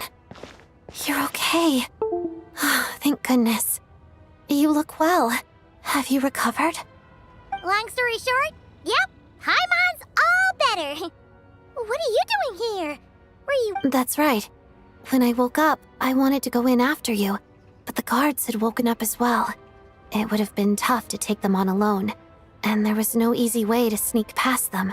So I returned the way I came and waited for you here. It was thanks to you that my soul found its way back to my body so quickly. Thank you. Huh. That actually worked? Nice. I just figured I'd try my luck when that ominous feeling struck me. Really, you should be thanking this thing instead. Anyway, now that things here are all taken care of, I have other things I should get back to.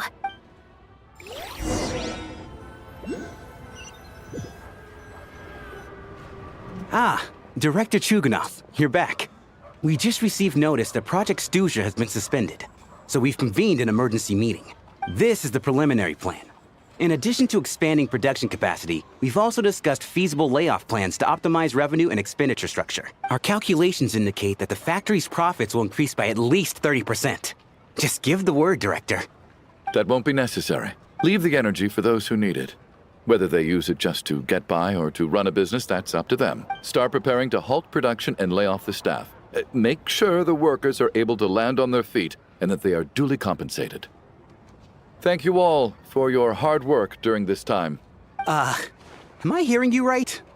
Why? After all the tough times we made it through, now is exactly when we should start to turn a profit. I just suddenly don't want to do this anymore. Huh. Does there have to be a reason?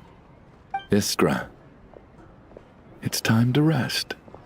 Dear esteemed members of the Rokot, Given the effects of Lelic's radical actions upon our organization's reputation and social stability, a decision has been made to permanently withdraw this codename from use. Considering that Lelic did what they did for the benefit of the people, the Rokot has nevertheless negotiated with the authorities, ultimately securing a waiver for all penalties due to them. Lelic will be suspended for a period of time. Depending on their future performance, they may be allowed to adopt a new codename and continue acting as part of the Rokot. The purpose of this notice is to remind everyone once again that motives and methods are equally important when one operates in the shadows. Even with Project Stooge's suspension and our interim operational victory, we must guard against complacency and rashness and work to consolidate the progress we have made so far. We act only for the greater glory and solidarity of our nation. May the aurora shine ever on, and the tundra always stand firm. We act only for the greater glory and solidarity of our nation. May the aurora shine ever on, and the tundra always stand firm. Looks like it's finally over. You mean for us? Just thinking out loud, I've never seen the Snezhna Gradvecha so lively before.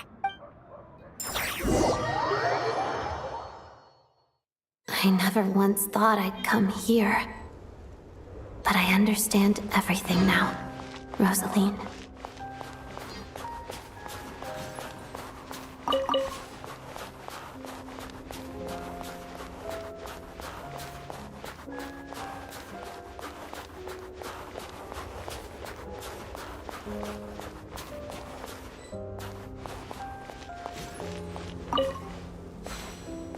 I've seen Spirit Seeker performed many times, including by your mother. Why do you bring that up all of a sudden? Even though the choreography is always identical, every dancer finds a way to make it her own.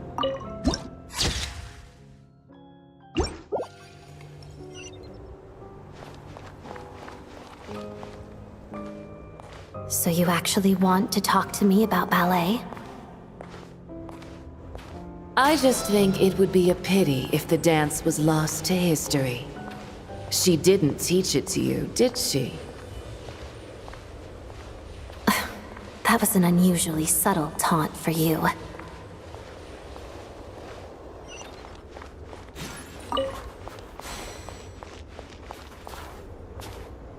We embraced one another on the snow-swept plains, melting the ruthlessness of time.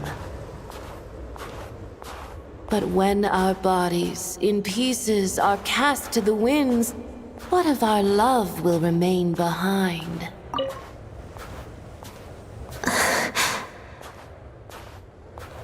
Don't tell me you can't sing. Shush.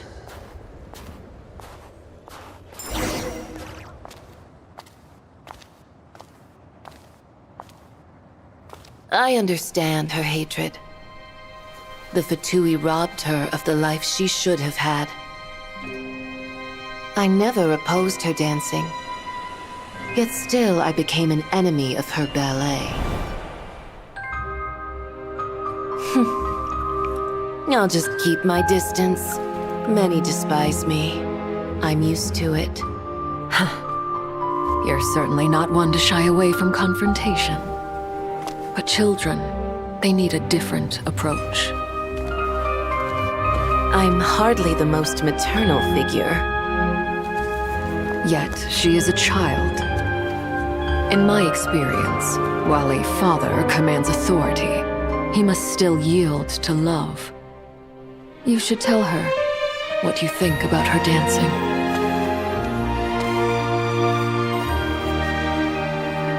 Odette will soon take the stage at the Koralyevsky Theater. This could be your chance. Geonosis secured. It went smoothly. I'll be there. Have them send me an invitation.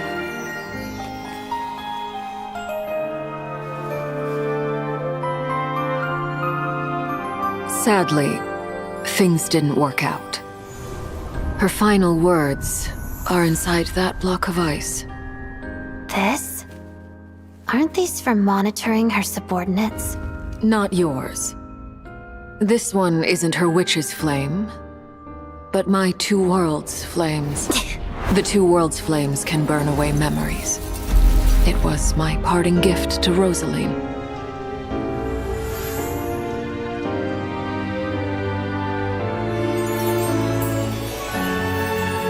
If all goes to plan, she and I will both live to see that Tsaritsa succeed. I believe she'll find peace. But if anything happens to me, she needn't follow in my footsteps. The cryo-energy will fade away in time. Then the two worlds' flames will burn away all memories of the Fatui. She'll be free to dance. She deserves this. I will handle the aftermath. The choice is yours, child.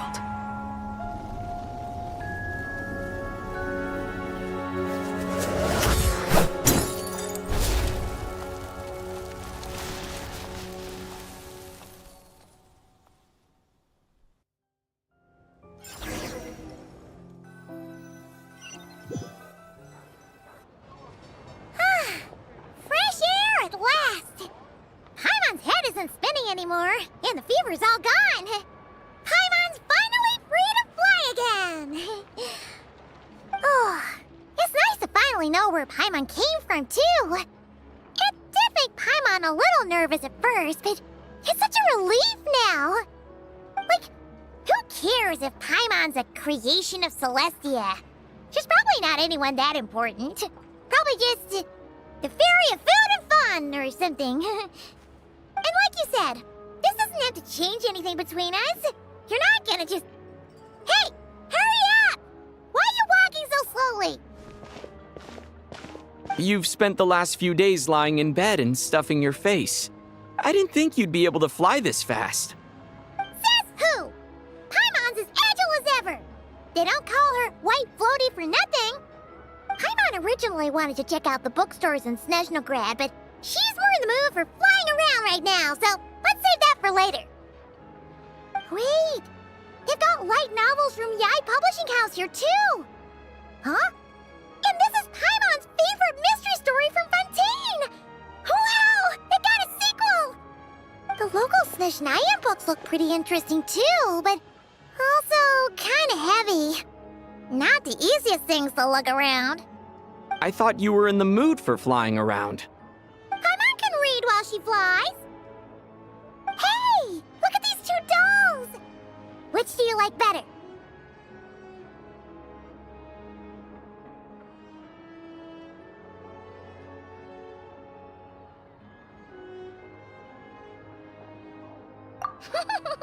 All right, boss, we'll take both.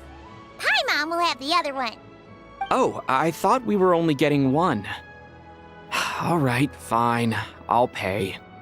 There you are. Thanks for visiting. Paimon will grab this and then... Huh? Huh? Huh? How many layers does this thing have? And what are you laughing at? Huh. You knew all along, didn't you? A whole bunch of people are gathered over by the plaza. Hey, look! That looks like Tartaglia! Hey, Tartaglia! I know that voice. Of course. If it isn't Paimon and my old comrade. You're looking well, Paimon. All better? Yeah! The Jester knew I was wrong and fixed Paimon right up! Thanks for sending someone to keep Paimon safe, too. Oh, yeah. About that. That was... kind of embarrassing. Who could have known that our director would go looking for you in person? So sorry for the misunderstanding. Oh, right. Let me introduce you. This is my little sister, Tonya. Hello, Tonya! Hello, hello! Firstly, I'm really sorry about my brother. Sounds like he's caused you no end of trouble. Hey now, why'd you have to start with that? Not that it isn't true, of course. So she's the real Tonya. She said you two didn't manage to meet up at the theater. She waited ages for me, And when I didn't show, she got a little worried and went outside. I know, right? He didn't bother to say a word to me. I searched up and down the city for him, and he only told me about it when I finally caught him at the gates of Glupov. I've been rushed off my feet lately, so I didn't get the chance to go home. I just figured the Traveler would fill you in when he got there. Well, the snow was bad, and you're never late. So I was really worried about you. How was I supposed to know that you'd stood me up? I'm sorry, Tonya. I really am. I'll make it up to you somehow. Just... please don't tell Mom and Dad. Although the mix-up led to a series of misunderstandings, it's probably for the best that the real Tonya didn't get caught up in that mess. Besides, it's obvious that Tartaglia isn't usually one to break a promise. He only gave his ticket to me because he had to look into Lelik. No, it's fine. It just meant I didn't get to see the show in the end. By the way, what did you think? You were one of the first people to see it, you know? I would say... the best is yet to come. Huh? What kind of review is that? Hey, look!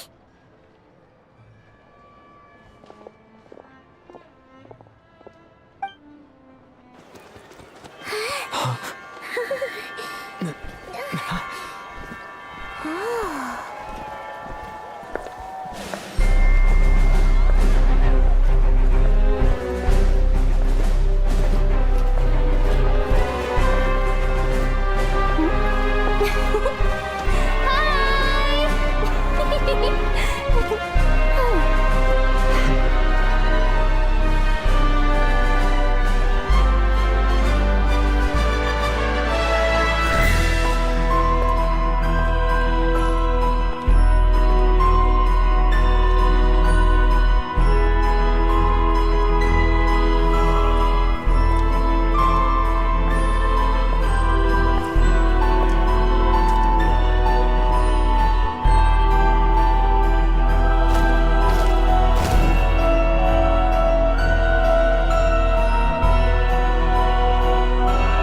Thank you for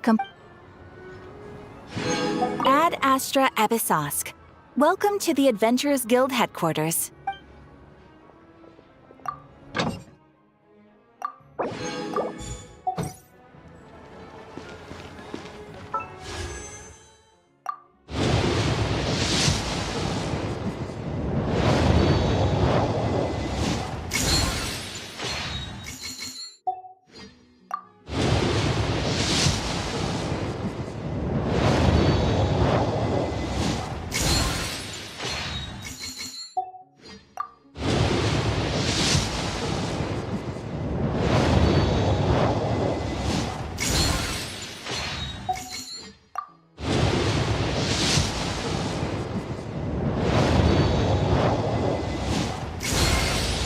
Thanks for all the support.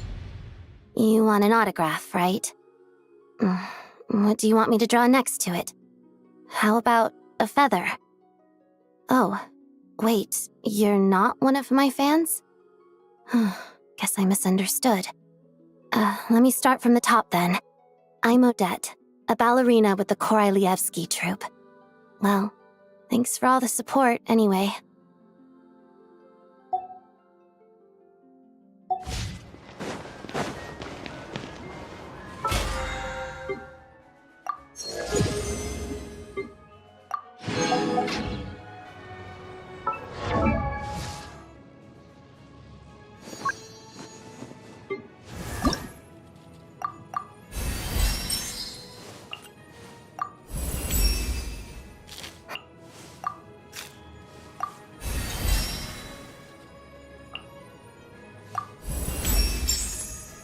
My movements feel sharper.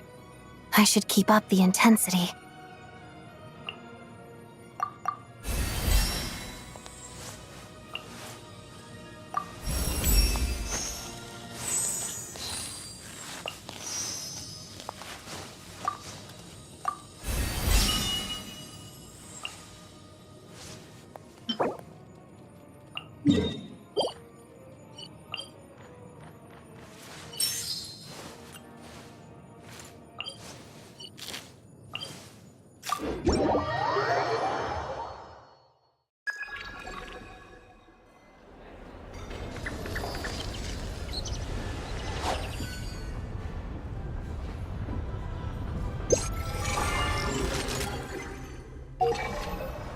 I always see these non-sentient kitsune pouncing headfirst into the snow. How tiresome.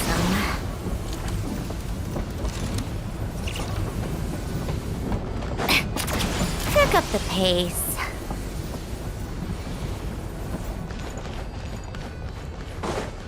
Come on, keep up.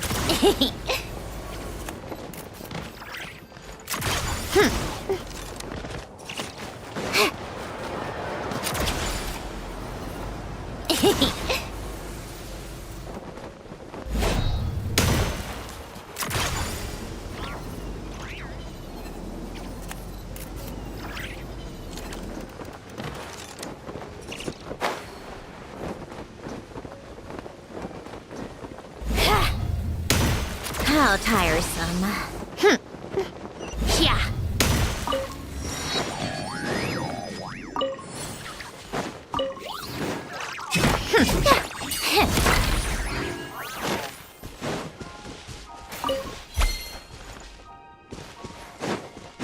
Come on, keep up. Pick up the pace.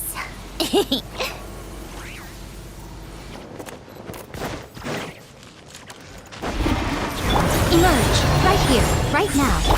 Think you can bully me? Opening box of Adepti Rise. What a joke. Take a break.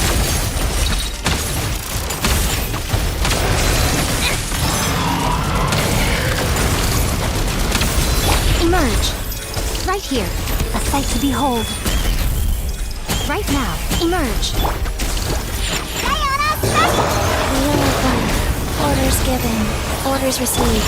Let's test my hypothesis. How tiresome.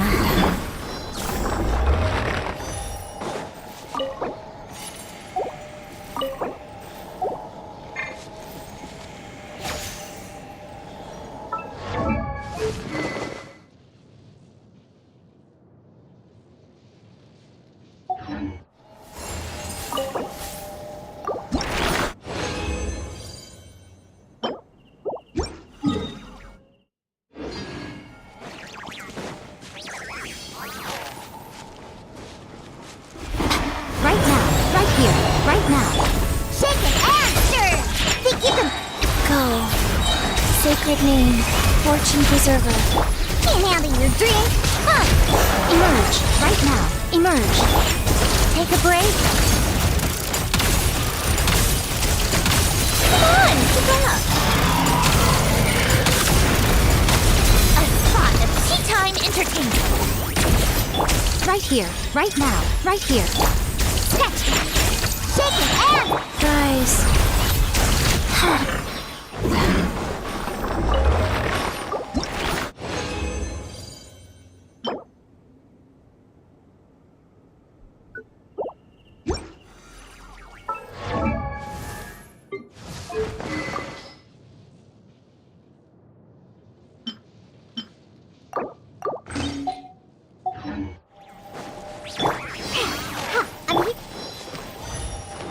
Opening box of the Death Tricks. Think you can bully me? Sayonara! Emerge, right here. Let's test my hypothesis. How tiresome. Come on, keep up.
Life goes on.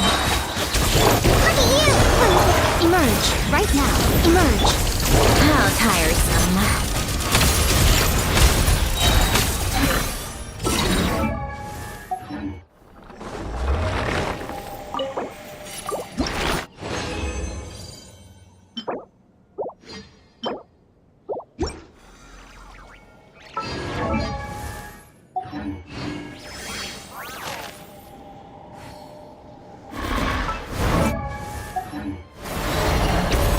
Orders given. Orders received. Think you can bully me? Sketch! Right now. Emerge.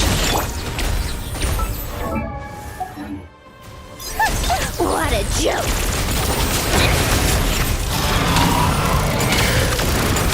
Take a break.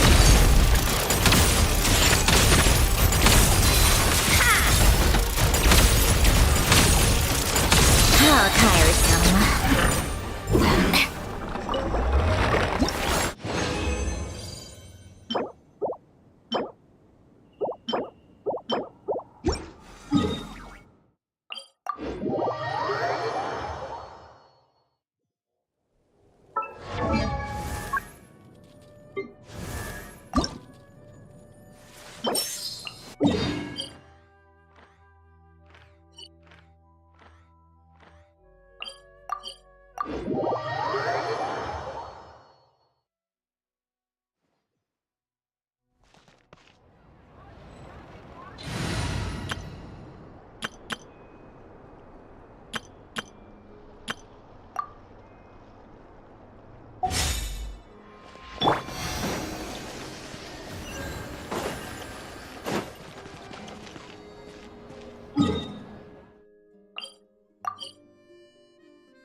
Where to this time?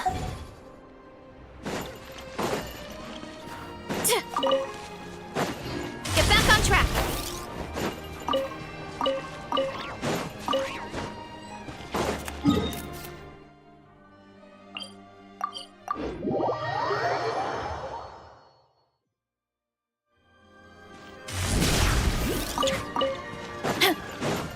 Hurry up, Brassa!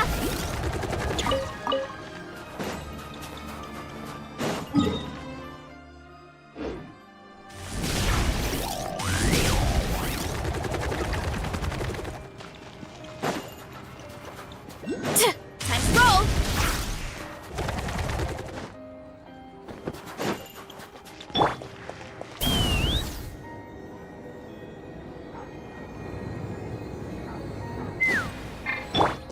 Try and stop me!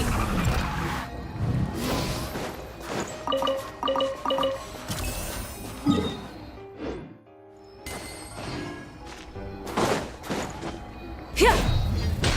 Actually read your books, you'd know who's the strongest. It could only be him. Full throttle!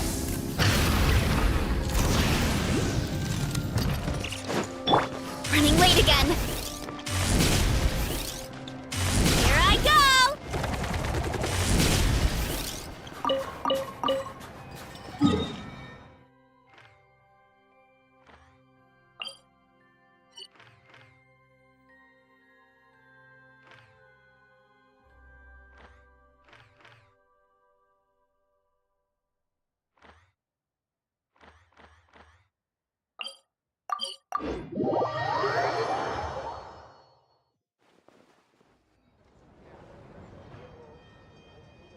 No way! Did you say a ghost?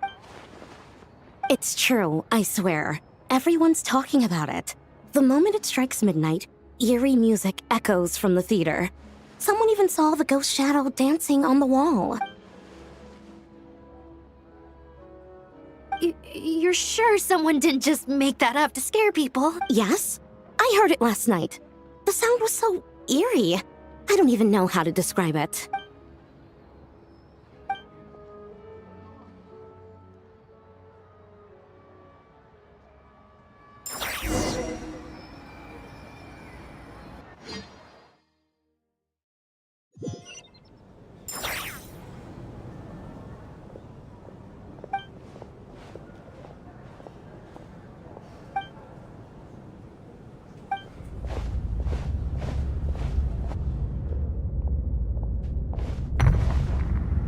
What was that?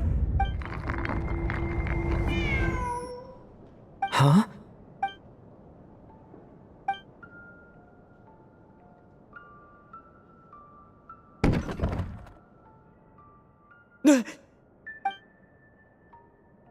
Who's there? Traveler? Odette? Yes? What were you expecting? A ghost? I have. The eerie music and the dancing ghost. Here. This is the true form of said ghost. It's a music box. It was a birthday gift from my mother when I was little. It used to play beautiful melodies, but its internal mechanisms have deteriorated over time. And now... it sounds terrible, doesn't it?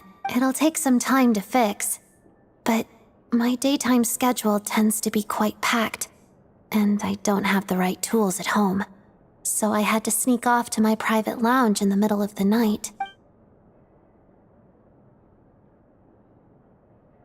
Yes, this area belongs to me. Doesn't it look the part?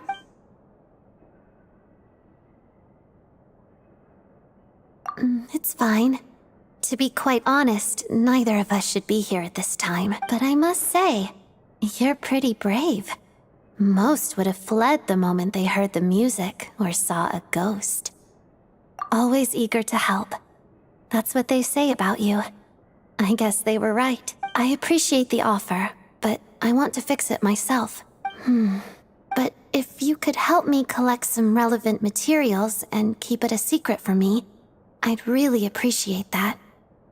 Also, it seems the decor in my lounge doesn't match your expectations. If you want to redecorate it to your liking, you're most welcome. Think of it as a reward for keeping my secret. Did you not want one? Vodyanitsa said fans would do anything for a peek behind the scenes. Oh, that said, could you hold off until the music box is fixed? Your redecoration project, I mean. It scares people away. Makes it much more peaceful around here.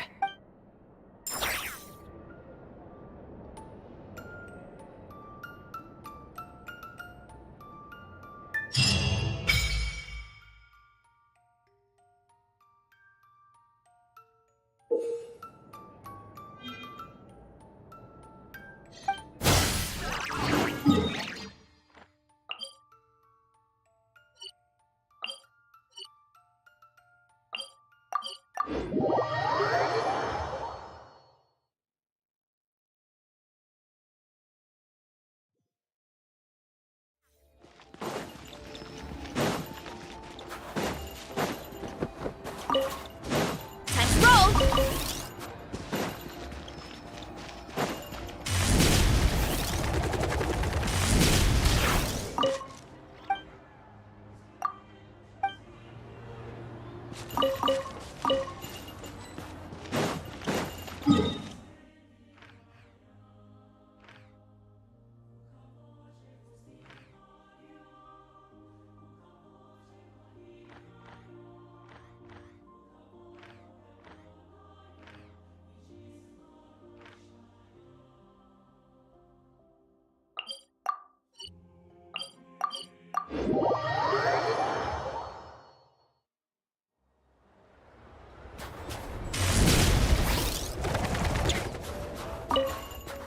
Time to roll!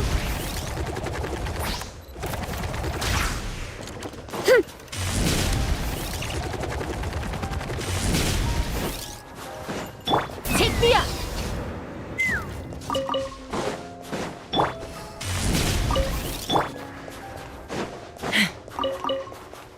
Let's fly!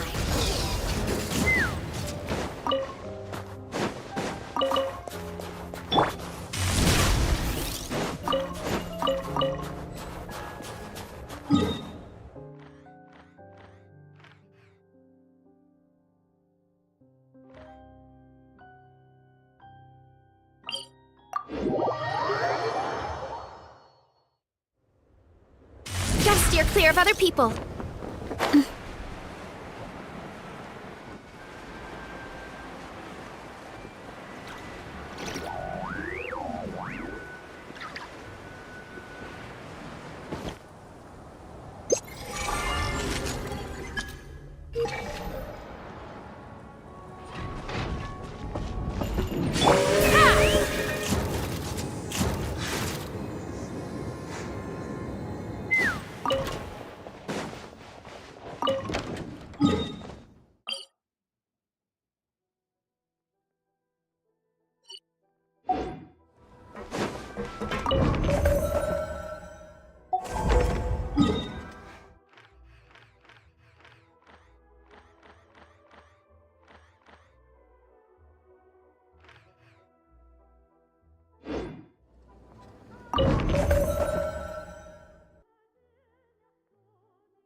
Ad Astra Abyss.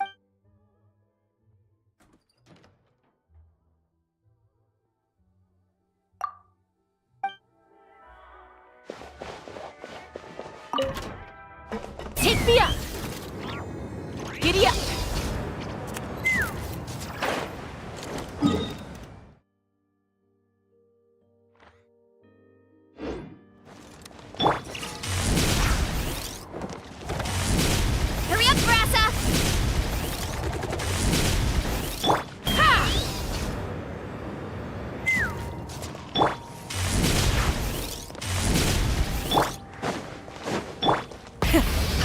engines!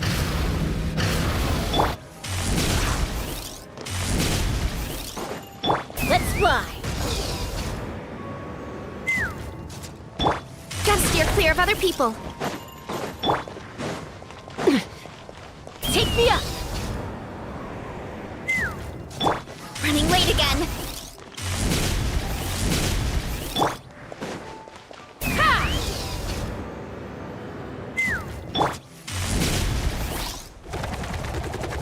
Running late again. Take me up!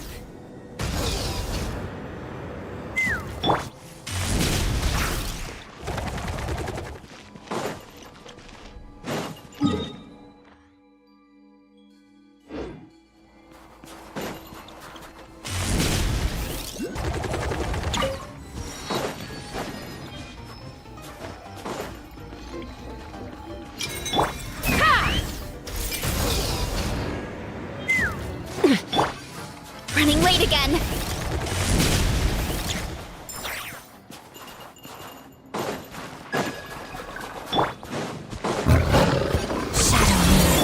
Rise with the sun!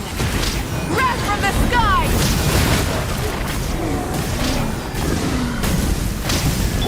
Fire in the hole! Oops! Heads up! It's justice o'clock! Yeah! Heads up! Hike! Yeah! Headbutt!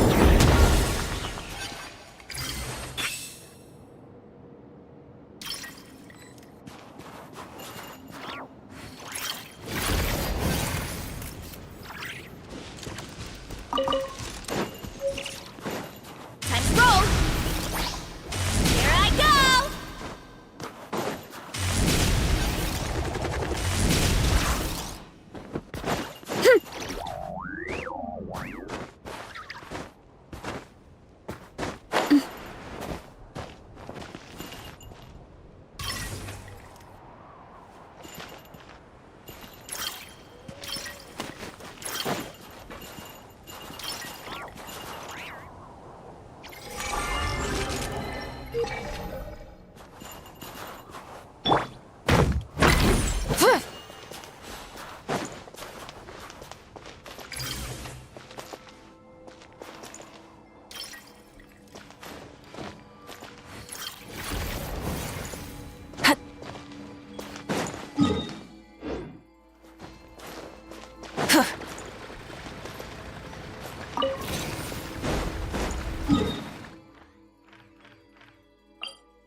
Full throttle!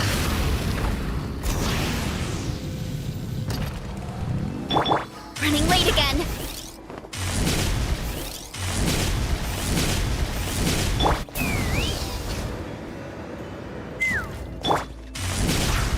Running late again. Try and stop me! Let's fly. Hurry up, Brassa!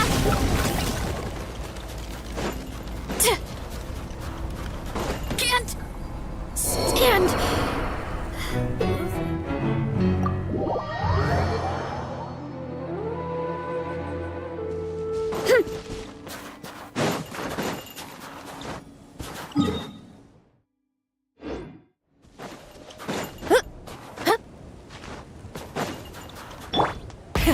Rev the engines!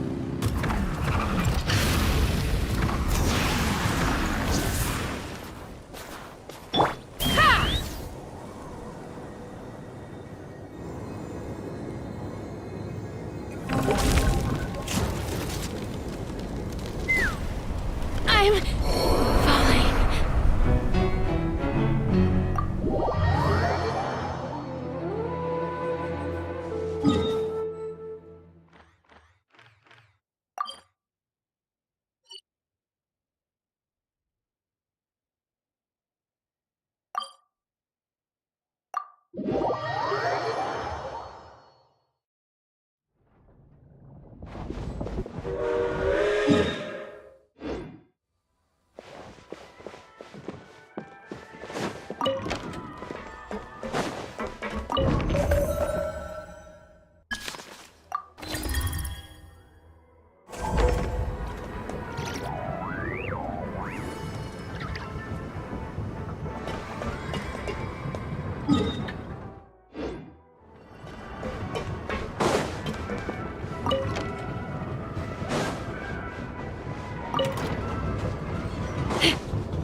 crime.